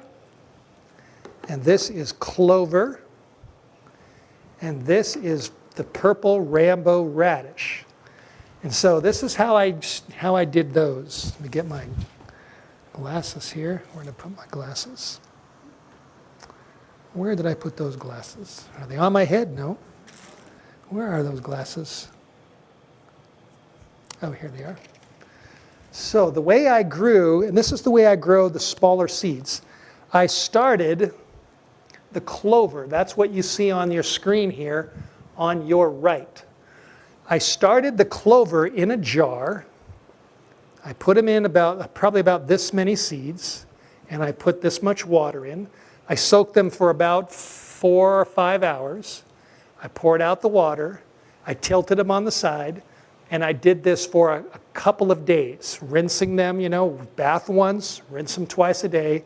And after about 2 to 3 days, I could see that they were sprouting. So then what I did was I took my jar with my little sprouting seeds and I put them under the water in the sink, and I got a nice, so now they're floating around there. And then I poured them into my tray, my empty tray. Now these trays, are solid, but on the outside, all the way around, there are little tiny holes around here. Little holes. Little drain holes, right. So once I got them growing a little bit, this is the way I prefer to do it. Now you could probably just soak them right in here, but I'd rather do it in the jar because it's kind of hard to navigate with them until they're growing. So once I got them growing, I put water in there and I poured them in there, and I kept it under the sink until I could kind of even them out. See what I mean? You put the water in there and you get them, you move them around, you get them so there's not very many, empty spaces, and you get them so you can see they're pretty evenly distributed. See that? On your left. And that's that's a batch of clover. Or I don't know if that might be, it's either alfalfa or clover. And then what I do is because there's no soil here, they're just sitting on there, then I don't want to disturb them. I want them to just get settled in there. So I water them with just the spray bottle. I just give them a spray so they're nice and moist. And then I put a lid on top and I cover it. And I typically will take my lid off twice a day, and I give them another spray. And then I take the lid off and put it back on, and I give them another spray. And after a couple of days, they will start getting connected to themselves, and the little roots will start coming out of here on the sides. And once they are pretty solid in there, then I will water them from my sink with the sprayer from the nozzle. But I don't blast them because I don't want them going all over the place. I just give them a simple little spray, and then you tilt it until you can find until the water comes out, and you get as much of the water out as you can. See what I mean? You just get the water going out, and then you cover them and you spray them again, or you use the little sprayer or the faucet, and you do this a couple times a day until they start growing well enough. And once they're growing well enough, they're not going to go anywhere. Like these guys here, now they're pretty solid in there. I mean, they're not going to come out. So when you get to this stage, then what I do is I sprinkle them, twice a day with the water, and then I just pour the water out like this. I don't mess with the little holes anymore. You just pour the water in, pour it out, because they're in there solid. Now with these guys, the purple Rambo radish, you can see all the roots coming out? That's from all around the sides. Now with these guys, you can see that's how I started those. Now those are bigger seeds. You can grow these in soil, but I found that you don't need soil with purple Rambo radish. And so what I did was I just sprinkled the seeds right on here. I didn't soak them. I just took my tray, had my little tray here. Where's that extra tray? And I put the purple rainbow radish seeds, and I think I've got one of those here. Let me see if I've got one. These are the packets you can get from True Leaf Market. Arugula, purple rainbow radish. You get a little bag of these purple rainbow radish seeds. So I open up my bag, and I took my seeds, and I just poured them in there, and then I kind of, evened them out so they were even all across here. And then what I did with the rainbow radish, because they're big seed, I took some, where's my azomite? True Leaf Market also sells this as an azomite. It's a powder. It's like clay. And it's got a lot of minerals, a lot of nutrients. So I took this, in this particular case, and I sprinkled on top some of this powder just to give them some extra nutrition. Azomite. Azomite means from A to Z. All the minerals, A to Z. Azomite. It's just a little bag, and it's just very fine powder. So I just sprinkled the powder on top of them, and then I used my spray bottle, and I gave them a good soak. And they were right in here, or they were in there. And then I covered them up, put the lid on top, and then maybe, I do this twice a day, take the lid off, give them another spray, put the lid on. I did this for 2 or 3 days, and then they started getting rooted. And then eventually, you can see here, this was probably maybe 2 days. You can see the purple rainbow radish there. They're starting to grow. And here's my whole crop. I actually grew 2 more. I had 2 extra trays, one of clover and one of alfalfa that I kept at home because I figured this is all you need. But then once they got big enough, I took the lids off. And some of them I put on the windowsill, some of them I put on the table. And I just kept doing this. In the morning, when I get up in the morning after I have breakfast, I go across to my kitchen upstairs in the building just next to our house. I go out my door, go up the stairs, go to the kitchen, and I water all my seeds in the morning. Take my lids off, give them a rinse, every one of them, and then once they're big enough, I take the trays off, expose them to the sunlight, and in the evening, normally before I go to bed, I go back up there, give them a spray. In the morning, after breakfast, give them a spray. In the evening, give them a spray. In the morning, give them a spray. I started these on Monday, 2 Mondays ago, and this is what you got today. I started the purple rainbow radish. I think I started those on Wednesday of last week. So it's been about 10 days. And this is what I got from this. And this is a very healthy looking crop. And then these I probably started, I think maybe on Thursday or Friday, I started these, clover and alfalfa. And once they're big enough, you just take the lids off, expose them to sunlight. Now, let me show you something else. When these are smaller, you can still water with your sprayer. But when they get big enough, when they get too big, now these, what I did was I took the spray and I stuck it right in the middle. And now it's not a spray, I push the button so it's this, the straight stream. And I just watered, got a good amount of water in there, and then I poured out, so just about everything is out of there in the sink. And by this time, you're not going to get dirt coming out because they're in the dirt. Now, I don't know if you can see this. Let me see if I can see that. They are rooted. So if you put the spray bottle on there or under your sink, just water them right from your sink. Give it so it's about this much water. I typically will look on the side and see, oh, there's the water. It's coming up. And then I just drain it out. And I do that once a day. With the little guys, it's either once or twice a day. With the big guys, it's still once every 24 hours. These things only need water once a day. And so you want to keep them moist, but don't drown them. That's the idea. The soil trays you rinse once a day. Yeah, the little guys twice. I spray them twice. That's right. The same thing with the buckwheat. Once they got big enough, I either water from the top, or sometimes I stick this under the sink and I water just from the side. I stick it under the water, coming down straight out of your sink, and I water right into that little space, and I look and make sure that it's, once I see the water, or I might start on this side and I'll check the other side and see, oh yep, the water's coming up, and you can see this.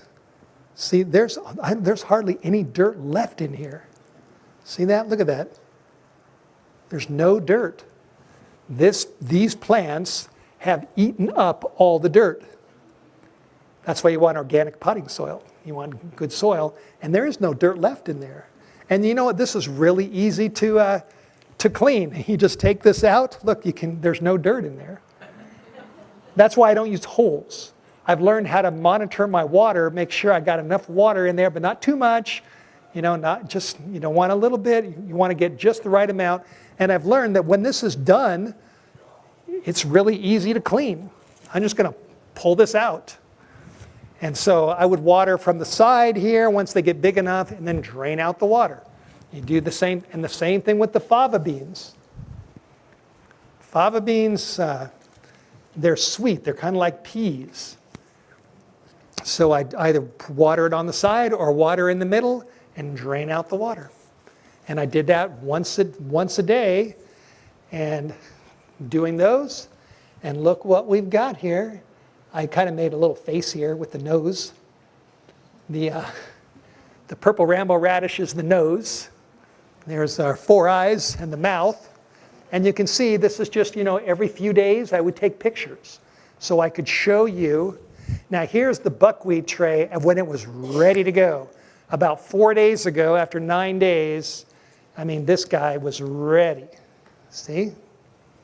Ready to go. Now how do you eat this? Well, what I do is I will take a big bowl, and I'll take my scissors, and I'll just go snip, go down as low as you can near the bottom, and just cut these off. I don't want to get dirt in. Cut them off, and I just put them right in my bowl. I might do this much of sunflower. I'll do this much of buckwheat. I'll take another section of the fava beans. I'll add some purple rambo radish, take some clover, and I tell you, if you've never eaten a fully live, organic, non-GMO salad that you have grown yourself, you don't know what you're missing. It is fantastic. And I normally add avocado, some lemon, some seasoning, tomato. I like sun-dried tomatoes and olive oil. I add those. I mix them all up, maybe some nutritional yeast. And then I've got a big live salad. And I eat big salads. I don't just take a little bit of, a little touch of this and put it in a sandwich. I'll eat half of this in one salad. So I am pumping my body with nutrients.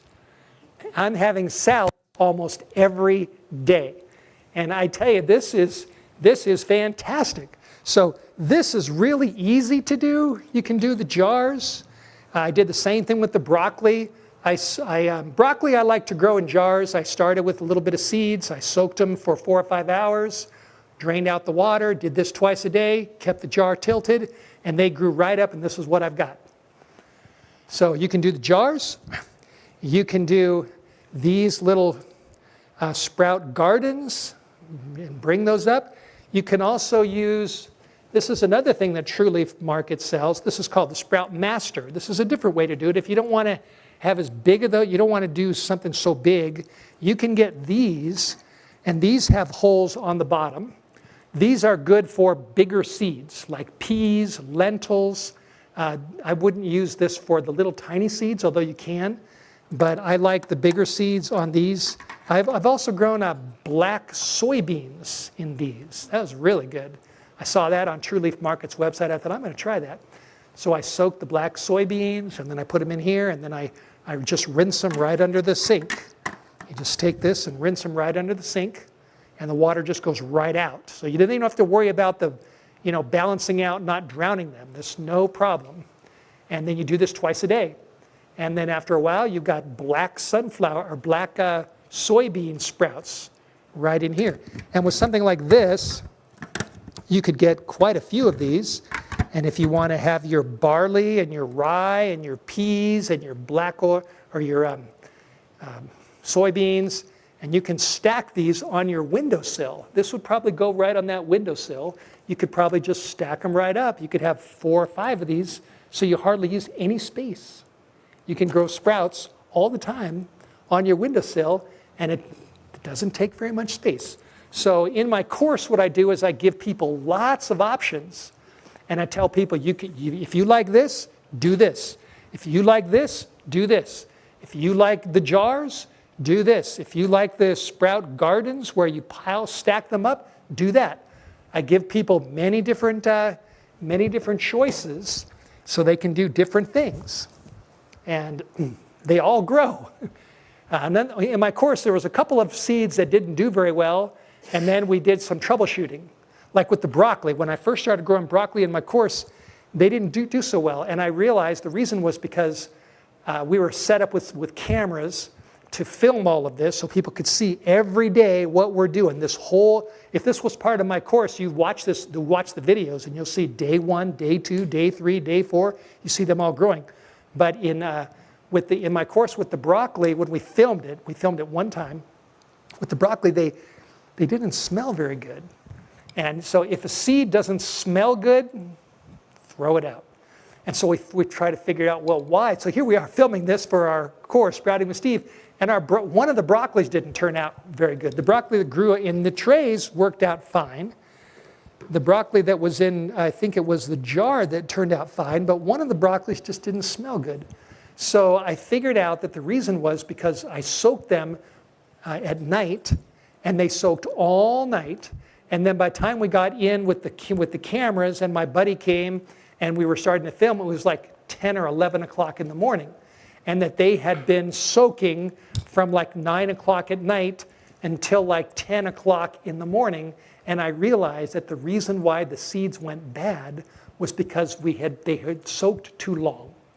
So then I finally figured out, and you troubleshoot this. And that's what my course does too. There's a couple seeds didn't go right, and we figured out what happened, and then you saw them grow good. And so I learned that with broccoli seeds, and even all the little seeds, I only soak them 3 or 4 hours, and that's it. The bigger seeds, like the lentils and the peas and the mung, you can soak those easily overnight, not a problem. But the small seeds, 3 or 4 hours is all you need. So I think I'm at the end. Let me see if I have anything else to tell you about this. Yeah, here's one more thing. With True Leaf Market, let's see, here I've got a bag of clover seeds. Nasturtium, you probably never heard of nasturtium. This is an exotic Indian microgreen. It's spicy, but it tastes good. You don't use a whole lot, you just use a little bit in the salad, and ooh, it's got a kick, but it is good.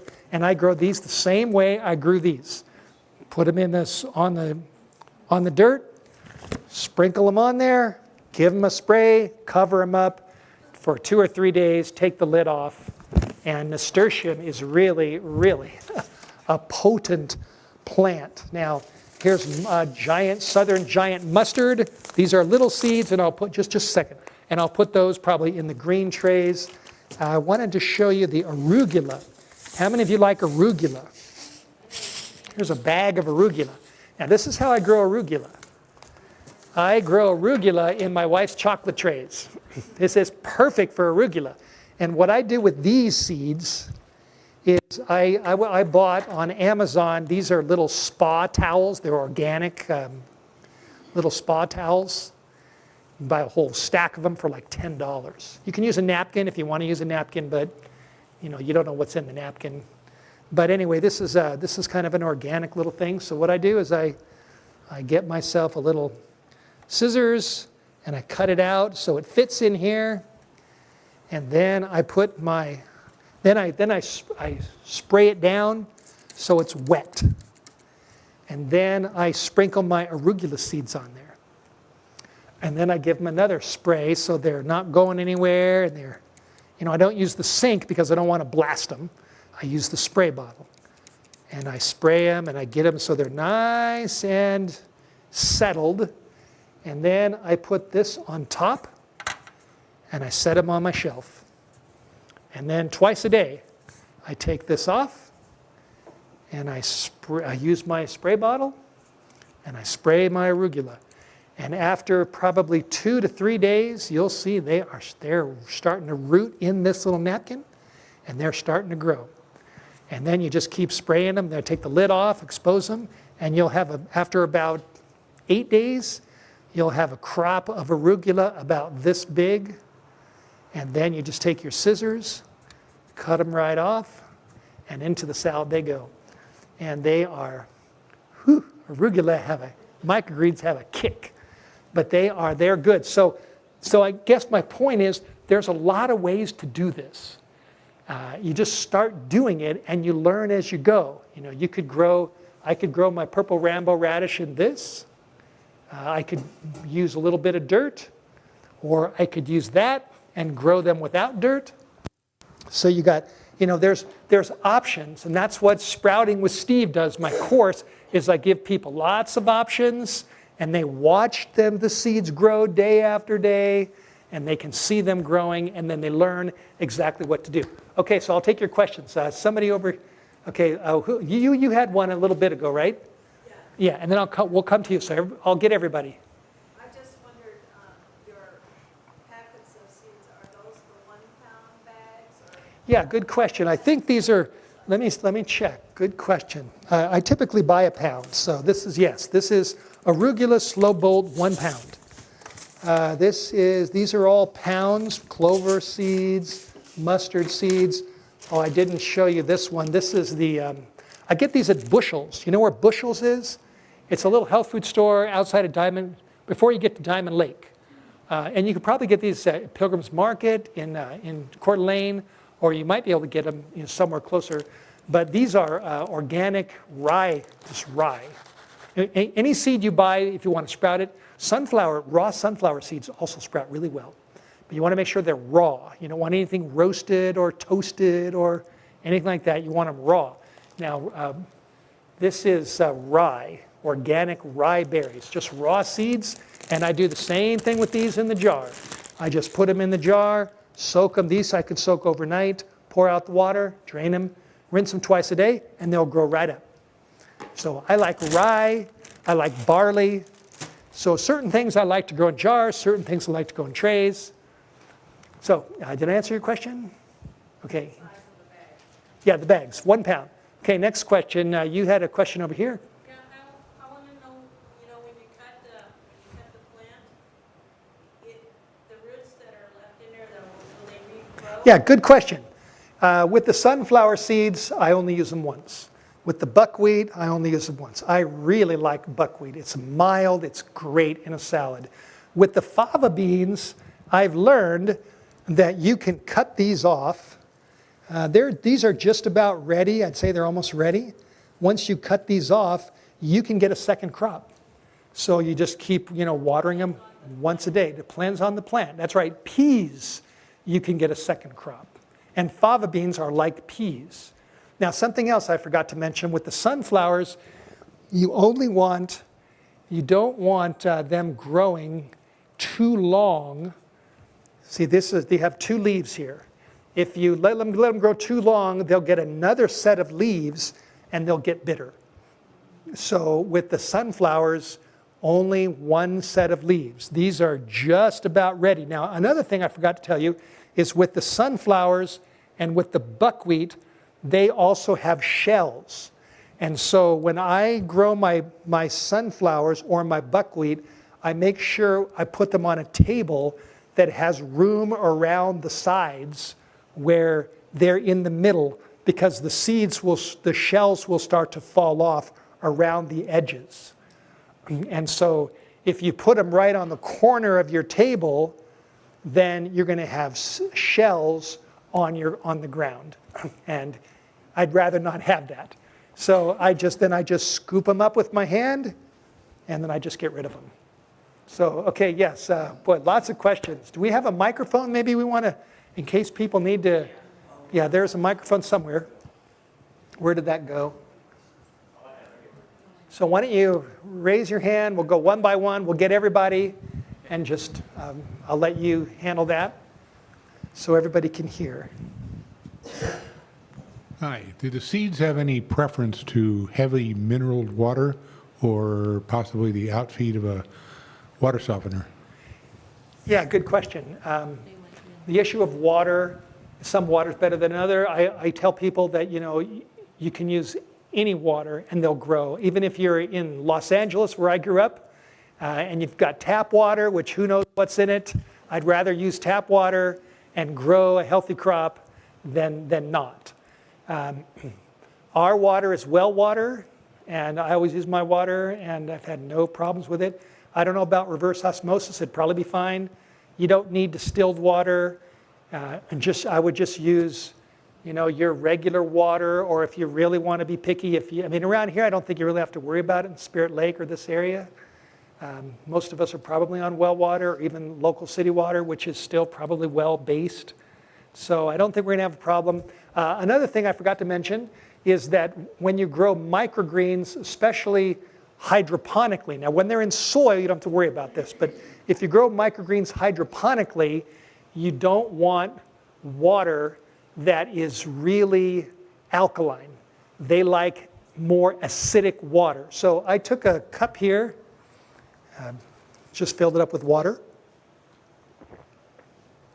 and then you can buy one of these little pH testers, and my water was the same, and I tested this water. You put that in there, put the little pH tester in there, and then it gives you a color code. And after a while, and it's right around 6.5 pH, and that's slightly on the acidic side. 7 is more alkaline. 6.5, 6 is preferable for microgreens. Now, which you probably won't have this problem, but if you want to grow microgreens like this without dirt, then if your water is too alkaline, eventually after a week or a week and a half, you might start having some problems with the crop. So you test your water. I think probably this is just the water right there from the tap, 6.5, it's just fine. If you happen to have water that's a little bit too alkaline, all you have to do is add a little bit of lemon, and then it'll bring it down. Lemon, just lemon.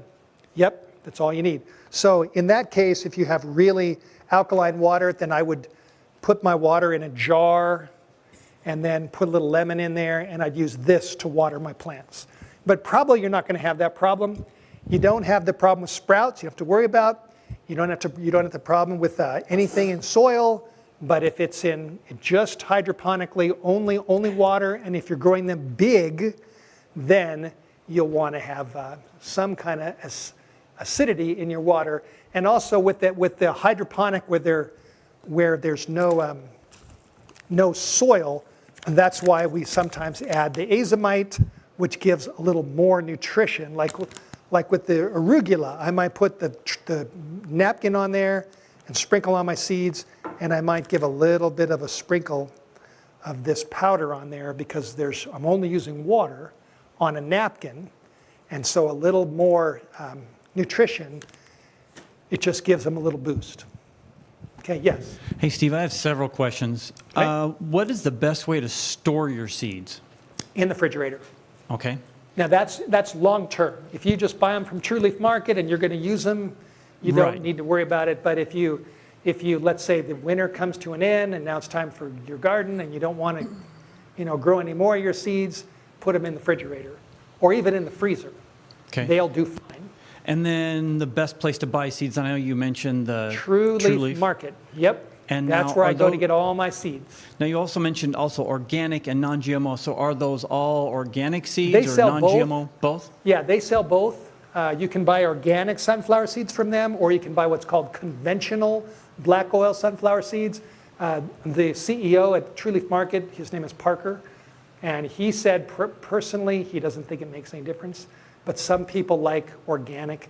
What a plant does is when a plant, even if you spray a plant with a chemical, when the plant produces a seed, it puts all its best in the seed.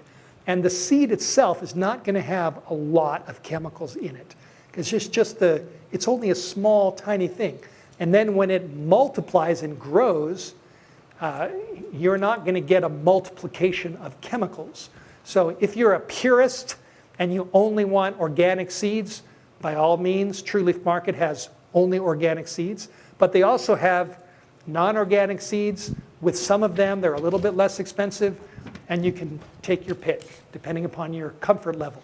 Okay. Also, with that peroxide spray, did you dilute that with water, or did you just put the peroxide in there and just use it straight? This is a 3%. You can buy it for about $1. Right. But And I put that in my spray bottle. So, Right. so And yeah, the spray bottle, now this is a little tiny spray bottle. Most spray bottles are bigger.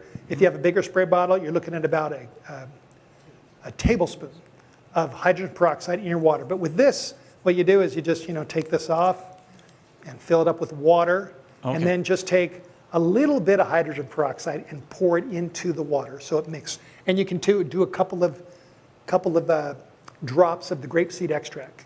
That gives them a double whammy.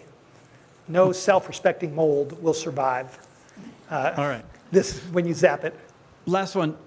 So the trays that come from the True Leaf, are they food grade, or are they just, do they specify? Because I They're was the reading same somewhere seeds.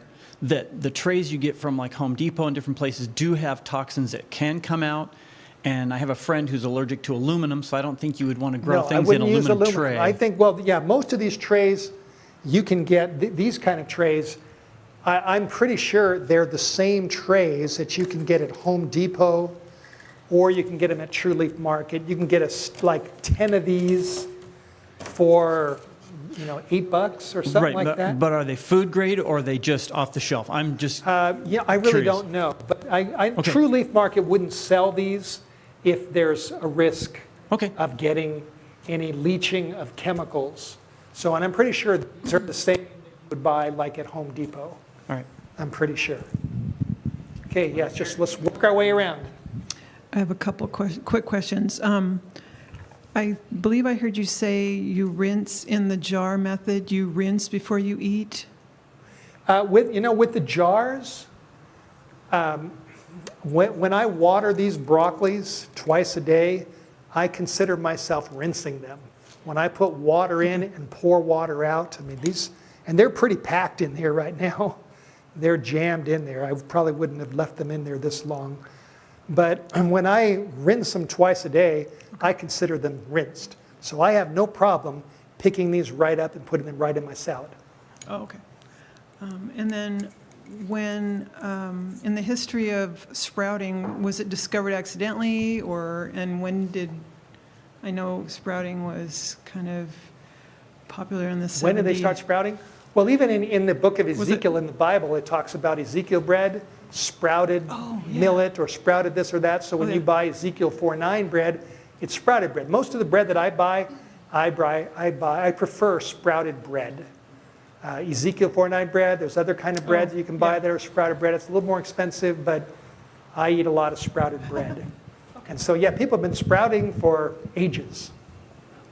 Yes? What do you do with the soil when you're done with it? Well, like with the sunflowers, there's a little bit of soil in there.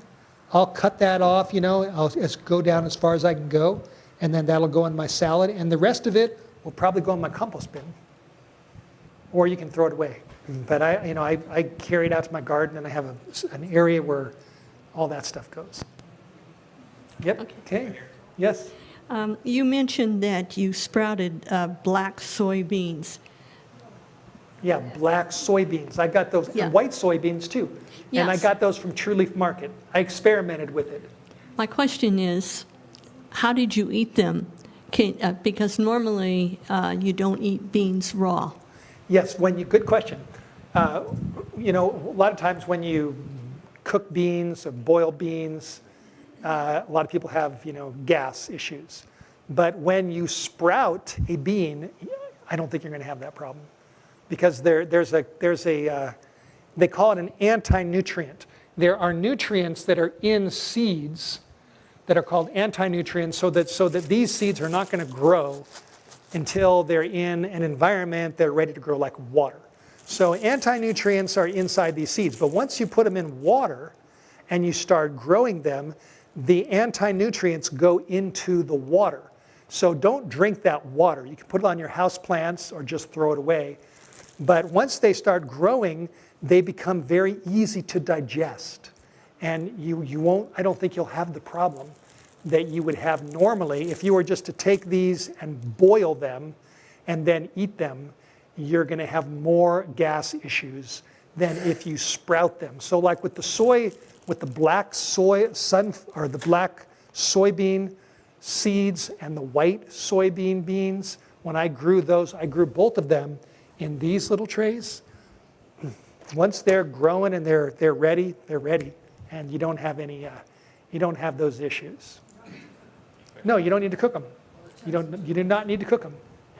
Yes. Hi, my question is on preservation. So once you've harvested them, right, they go into your salad. Maybe it's just my husband and I, so it's just the two of us eating them, mostly me probably. But we're looking to share with other people and maybe get the longest shelf life. So I know there's like those kind of produce bags that you can use that preserve it for like 2 weeks in the fridge. Yes. But what would be is there an application for like a long-term storage? I don't think you can store sprouts long-term. Okay. I think you're looking at, it depends upon the seed, but typically a week to 2 weeks would be good for, I guess you could dry them. Yeah, Monica said you could probably put them in a dryer, one of those little dryers where you dry like tomatoes or zucchini. You could probably preserve them that way. Have you ever heard of like freeze drying them? You probably can. Okay. I would imagine you could do that. Takes out the water. When you buy like sprout powder, broccoli, you can buy broccoli sprout powder. That'll last a lot longer. So I'm talking about fresh sprouts. And you don't want, like with these fava beans, I wouldn't want to grow these too big because they're going to start probably getting bitter, or they're going to get harder. They're more tender at this stage. So you kind of learn, this is ideal for sunflower. I calculated that right. 2 weeks and here they are and they're ready. So a lot of times I'll grow them, like I might grow this for a couple more days and just take a lot of it from my salad right off the tray. For a couple days I'll take some of this, that's the salad. Next day I'll take another half in my salad. But when it gets to be too big, then I'll take it off and I'll put it in a big baggie and I'll put it in the refrigerator. It'll last for another week or so or two. But remember, you want them to be dry when you put them in. Okay, yes? Growing the sprouts in the jars, the seed sprouts that have hulls, what do you do about the hulls? Hulls, H-U-L-L. Oh, the hulls, good question. Great question. There's no hulls with these, or these, the little seeds fall off, and these, the seeds fall off. There's no hulls with these. With the little seeds, you don't hardly see any hulls left on these. Now, when you do them in the jar, you will see some hulls, like down on the bottom. See those little holes? So it doesn't really, some people, prefer not to have the hulls. So you can, if this wasn't so full, this is jammed, I would have taken the lid off and then you could, if this wasn't so packed, you could pour out some of those hulls. But it's not a big deal because hulls give you fiber.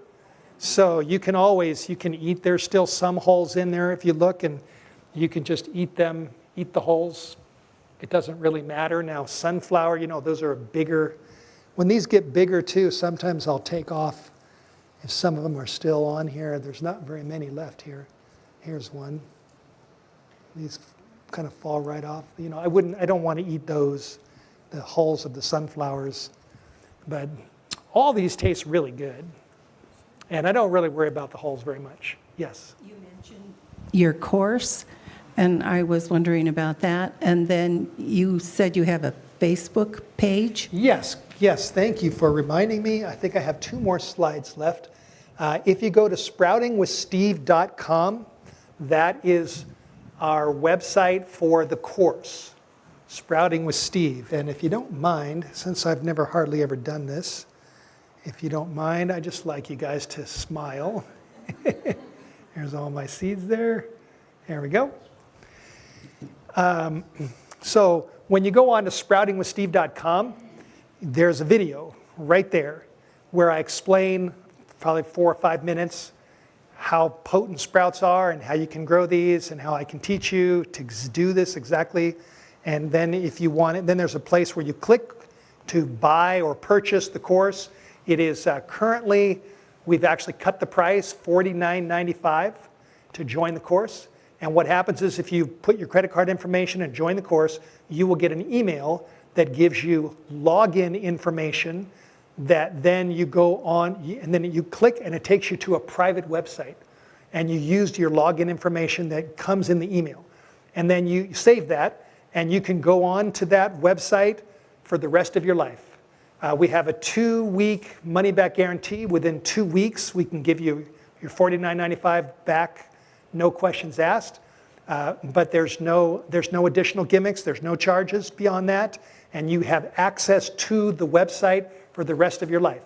And what you do is you go on the site, and then there's one whole tab of kind of getting started. I introduce True Leaf Market. I interview Parker Garlitz, who's the CEO of True Leaf Market, and his I think it's his sister, who's a sprouting expert, introduce you to the company.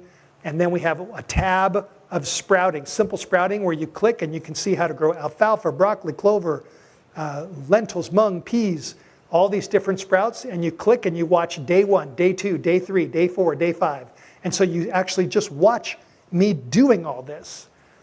Like this is just one day. But if we had filmed this for the course, you would see Monday, you'd see Tuesday, Wednesday, Thursday, Friday, and you'd see them all. And then we have another whole tab on how to grow microgreens in soil. And then we have another whole tab, how to grow microgreens without soil. Then we have a bonus section. So we put a lot into this course. And we feel that for $50, $49.95, one time for the rest of your life, it's well worth it. I mean, you can go to Miller's and spend $50 just like that. Or you can spend a little bit of money and you can learn how to do this for the rest of your life. And you can, we'll walk you through it. Now we also have, in the course, you'll see the link to the Facebook group. So you can go on the Facebook page. You can see other people posting their seeds and asking questions. So we've got support. We've got our email address. So if you have any question, you can email me or my associate Ron. If you have any technical questions, we'll solve those. We put a lot of time into this course. We believe it's well worth it. It's very valuable. And so I've pretty much given you, a lot of information here. So you can start doing it right away. But if you want me to take you by the hand and show you how to grow these, plus a lot of other seeds that I haven't demonstrated here, join the course. I think it's well worth it. Okay, yes. Question here. Go ahead. Go ahead. Do you have anything that'll help with memory? Yeah, sprouts. I remember. Flaxseed.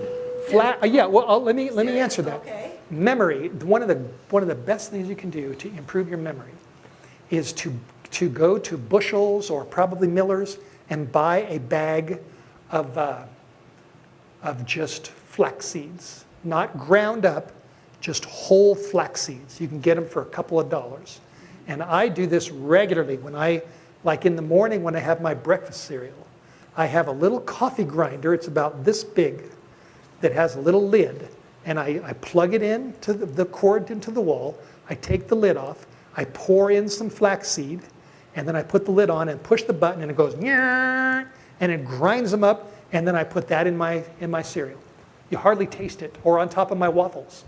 And I have ground up flaxseed on a regular basis. And it's got the omega-3s that are very, very good for your brain and for your memory.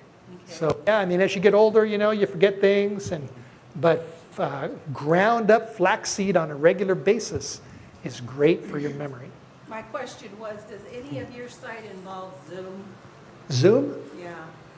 Not our sprouting course. Oh, good. No, none of that's Zoom. It's like you go on the site, if you want to do it, you put in your credit card, you'll get an email that gives you the login information and the website. And so you click, it takes you right to the private website, and your login information's right there. So you log in and you're in. And if you lose your login, you contact us and we'll help you get back in. Yes? When you get to the point where the microgreens need light, do they need to have a south-facing light, or does it matter? It doesn't matter. All you need is a light from the window. Now, these windows are tinted, so it might be a little more difficult, but probably not. You could probably grow most of these right in the light that's coming through those windows. So you don't need any special, now if you want to give them a little boost, you can get something like this if you want. There's a lot of professionals that use big grow lights, but I've never used them. I find everything grows just fine with God's light through the window. Would it help if you moved them, if the sun was shining in a southern light, if you put them there? Yeah, now, good question. When you put your sprouts on a table that has direct sunlight through the window, it's very good, but you need to just kind of monitor that they might need a little more water. Because if you're getting, direct light, they might dry out a little bit quicker, especially these little guys that don't have any soil. There's no soil in this. There's no soil in this. Now, the thing about these, without any soil, these you can just pull these out. So you can pull that out, see that? And you can actually eat all of this. You can put the whole thing in the salad because there's no dirt at all. So, or if you want to be a little more refined, you can cut these off and, like that.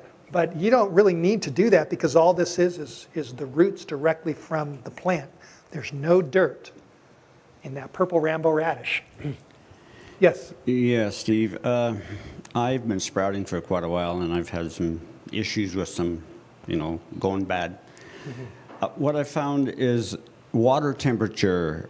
What do you want to do water temperature wise when it comes to the bath and then with the showers? Yeah, I just use regular temperature water. I never warm up my water and put them on there or worry about whatever comes out of my sink, okay. Which is we have a well. We have a 395-foot well. Does he need like lukewarm or like Yeah. cold? You wouldn't drink this in hot. No, I don't use hot water. No. It's just normal temperature. Cold would be better. Yeah, cold. I don't use. Lukewarm, cool. Just don't make it hot. Okay. Yeah. What? The water, the cold water that comes out of faucet is really cold.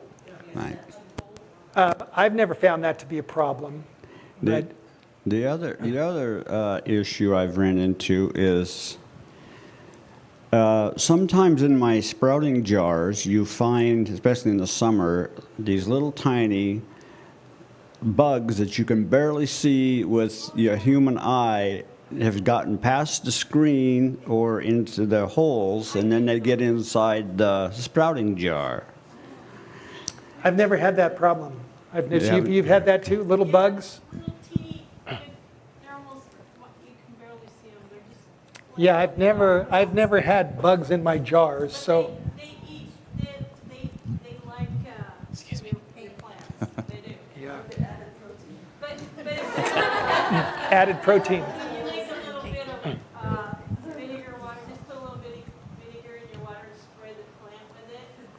And that'll kill them. Okay, she said a little bit of vinegar. I think probably hydrogen peroxide would do it. Grapeseed extract would do it. As they say, there's more than one way to skin a cat. And there's more than one way to sprout. There's just as many, they say, I grew up in a Jewish home, and there's a famous Jewish saying, what do you get when you cross two Jews? And the answer is 3 opinions. And there's if you watch videos on sprouting, there's a lot of different ways to sprout. So the main thing to do is to get your seeds, pick a method, get started. Some people have said to me, my seeds always rot. And my response is, you probably don't have good seeds. Now, lentils, I have no problem buying them at the market. But if you're going to, when I grow more seeds, like any of these seeds, I want to get them from a good grower that has a good germination rate.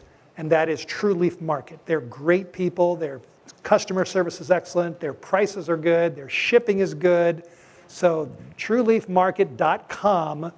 And that's the motto of my course, is you can do it. There's a big tray of sunflowers with Abby and Seth. Just, they like those. They really do. They taste good. Okay, yes, over here, or in the back. Wait, hold back here, and then we'll go to you. I just wanted to know what that fabric was that you used for the, okay. I think it was a spa towel.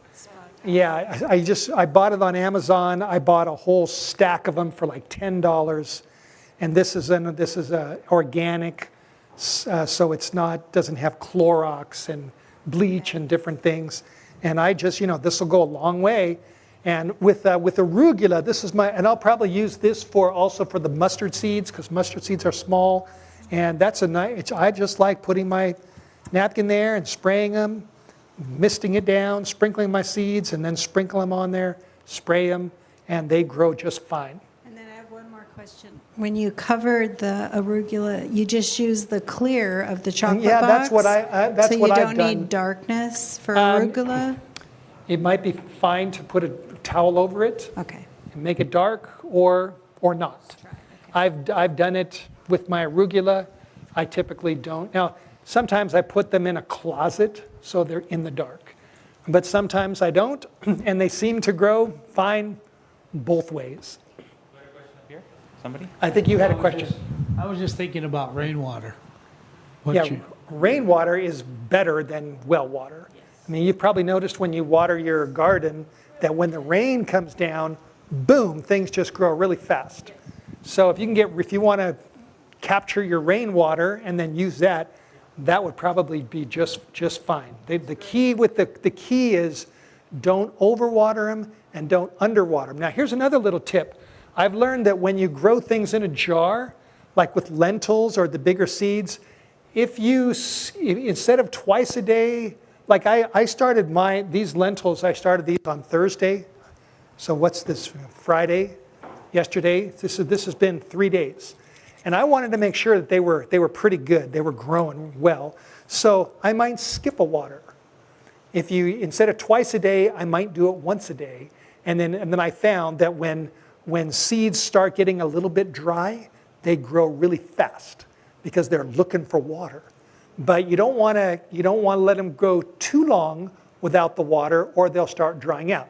So if you want your seeds to grow a little bit faster, underwater them a little bit, and then they're going to grow because they're looking for water. So I've learned that's a good way to give them a little boost. Okay, yes. I just had a thought with your microgreens, and after you cut them off with the ones with the dirt, if you've got chickens, instead of your compost pile, throw those puppies to the chickens, because they're like little velociraptors. They would just tear that up. They would love it. Yeah. That's good. Okay, yes? I had problems growing garbanzo beans. And I had them in the water, and if I forgot to water them on the schedule, then they started turning bad. I couldn't go longer. Yeah, good question. without- I grow garbanzo beans in my course, chickpeas. That's another one you can get from the market. Now, sometimes, though, they may not be good. You kind of take a chance. But sometimes they're fine. Now, I like growing garbanzo beans in something like this because they have more aeration. So I soak them overnight, and then I maybe rinse them, once or twice, and then once they start growing, they grow in here. And then when you put the water in, the water comes out here, and there's more aeration because garbanzo beans can be tricky, and they can go bad. Yes. And if they smell bad, throw them away. But you can successfully grow garbanzo beans, but I wouldn't grow them very big. I would grow garbanzo beans just a tail about this big, and they're done, like with lentils. Now, lentils, you can also grow lentils. I've experimented, and I've actually grown these as microgreens, and they'll grow, but I like them when they're small. Lentils, I think they taste better. Garbanzo beans, just a little bit, and they're done. And like I said, True Leaf Market, you're not going to have a problem. Get them at the store. They might make it or they might not. It depends, but it's not a big investment. And it's worth, try what's at your market. But if you want to get serious about getting some good stuff, and then you start growing some exotic things like the nasturtium and the fava beans, and the black soybeans. Those are really cool. Okay. We have more questions over here. Remember, you all get the free book, so don't leave without a free book. We have more books back there for $1. Just put $1 in the bucket if you want one. And don't forget, next weekend, if you like my sprouting course, I know a lot about sprouts. I know a lot about the book of Revelation. And I'm going to teach all about that next weekend. So yes. Will you be giving one of these courses again? I don't know. And this is really the first time I've ever done kind of like this. I've been looking forward to this. I hope you've learned a lot. I hope you feel like this has been worth doing this. You're welcome. Difficult seed you've tried? What's the most difficult seed that I've tried?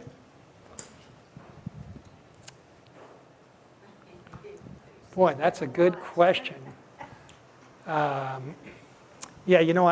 don't even remember the name of it, but in my course there was a bright red microgreen that I'd never grown that True Leaf Market sent me to try it, and it never really. And then I learned that it's really more for tropical, for a much warmer climate. That particular seed likes warm weather. And I tasted it, and it didn't really taste very good. And I didn't really have much success. So I just told people, I'm not going to grow this. And I gave up on it. Now, sunflower seeds also, raw sunflower seeds. I went to Pilgrim's Market, and I bought a thing of raw sunflowers. And they didn't, after 2 days, they were turning brown, and they didn't grow well. At bushels, when I get raw sunflower seeds, they grow fine. So, and True Leaf Market doesn't sell raw sunflower seeds anymore because they chip and they break in there. So, but raw sunflower seeds are, if you get a good batch, they're very simple in the jar method. You grow them for like 3 days, and you wait till they get just a little sprout, and then you eat them. So they're a little more temperamental. So it depends on the seed. I can't really say what's been, except for those, I don't even remember the name of it, because I didn't like it. But the red ones, the red microgreens, no, it wasn't beets. Beets are more earthy. I've tried growing beets, but I'd rather grow them in my garden. These are my preferences right here. Sunflowers, buckwheat, fava beans, broccoli, lentils, clover, alfalfa, purple rainbow radish. These are my sprouts of choice. Yes? Are you aware of a certain variety of a sprout that might be beneficial for cataracts or eye health? Not off the top of my head. I think you could probably Google that and find out. The thing about sprouts is they've got so many nutrients that you're going to benefit so many parts of your body. But I can't really specifically say this is the one for cataracts. Yes, it did list that. Mung is really easy to grow in the jars. Mung sprouts are great to grow in jars. They're super simple. You can hardly go wrong with those. They'll grow right up. I don't worry about the hulls. And they are fabulous. Yeah, tortillas. So once you start doing this, you learn how to, and you get into a routine. Like before I go to bed at night, I think, what do I want to start? Oh, I'll start some sunflowers. Oh, I'll start some lentils. I think I'll start some rye. And I soak them overnight, and I just learn in the morning after my breakfast, I just do my drain. And then I don't think about it. And then in the evening, before I go to bed, I do my little thing. And I just get into a habit of doing this, and then you get in the groove. And your body will feel the benefits. I feel healthy these days. And there's no guarantees. Sprouting is not a miracle cure-all for everything, but it will add nutrition to your body that will benefit you for sure. So any more questions? Looks like we're ready to wind up. Yes. Does cooking them enhance the vitamins or deteriorate the vitamins? I think overall it deteriorates them. Like I said, sprouts are very easy to digest.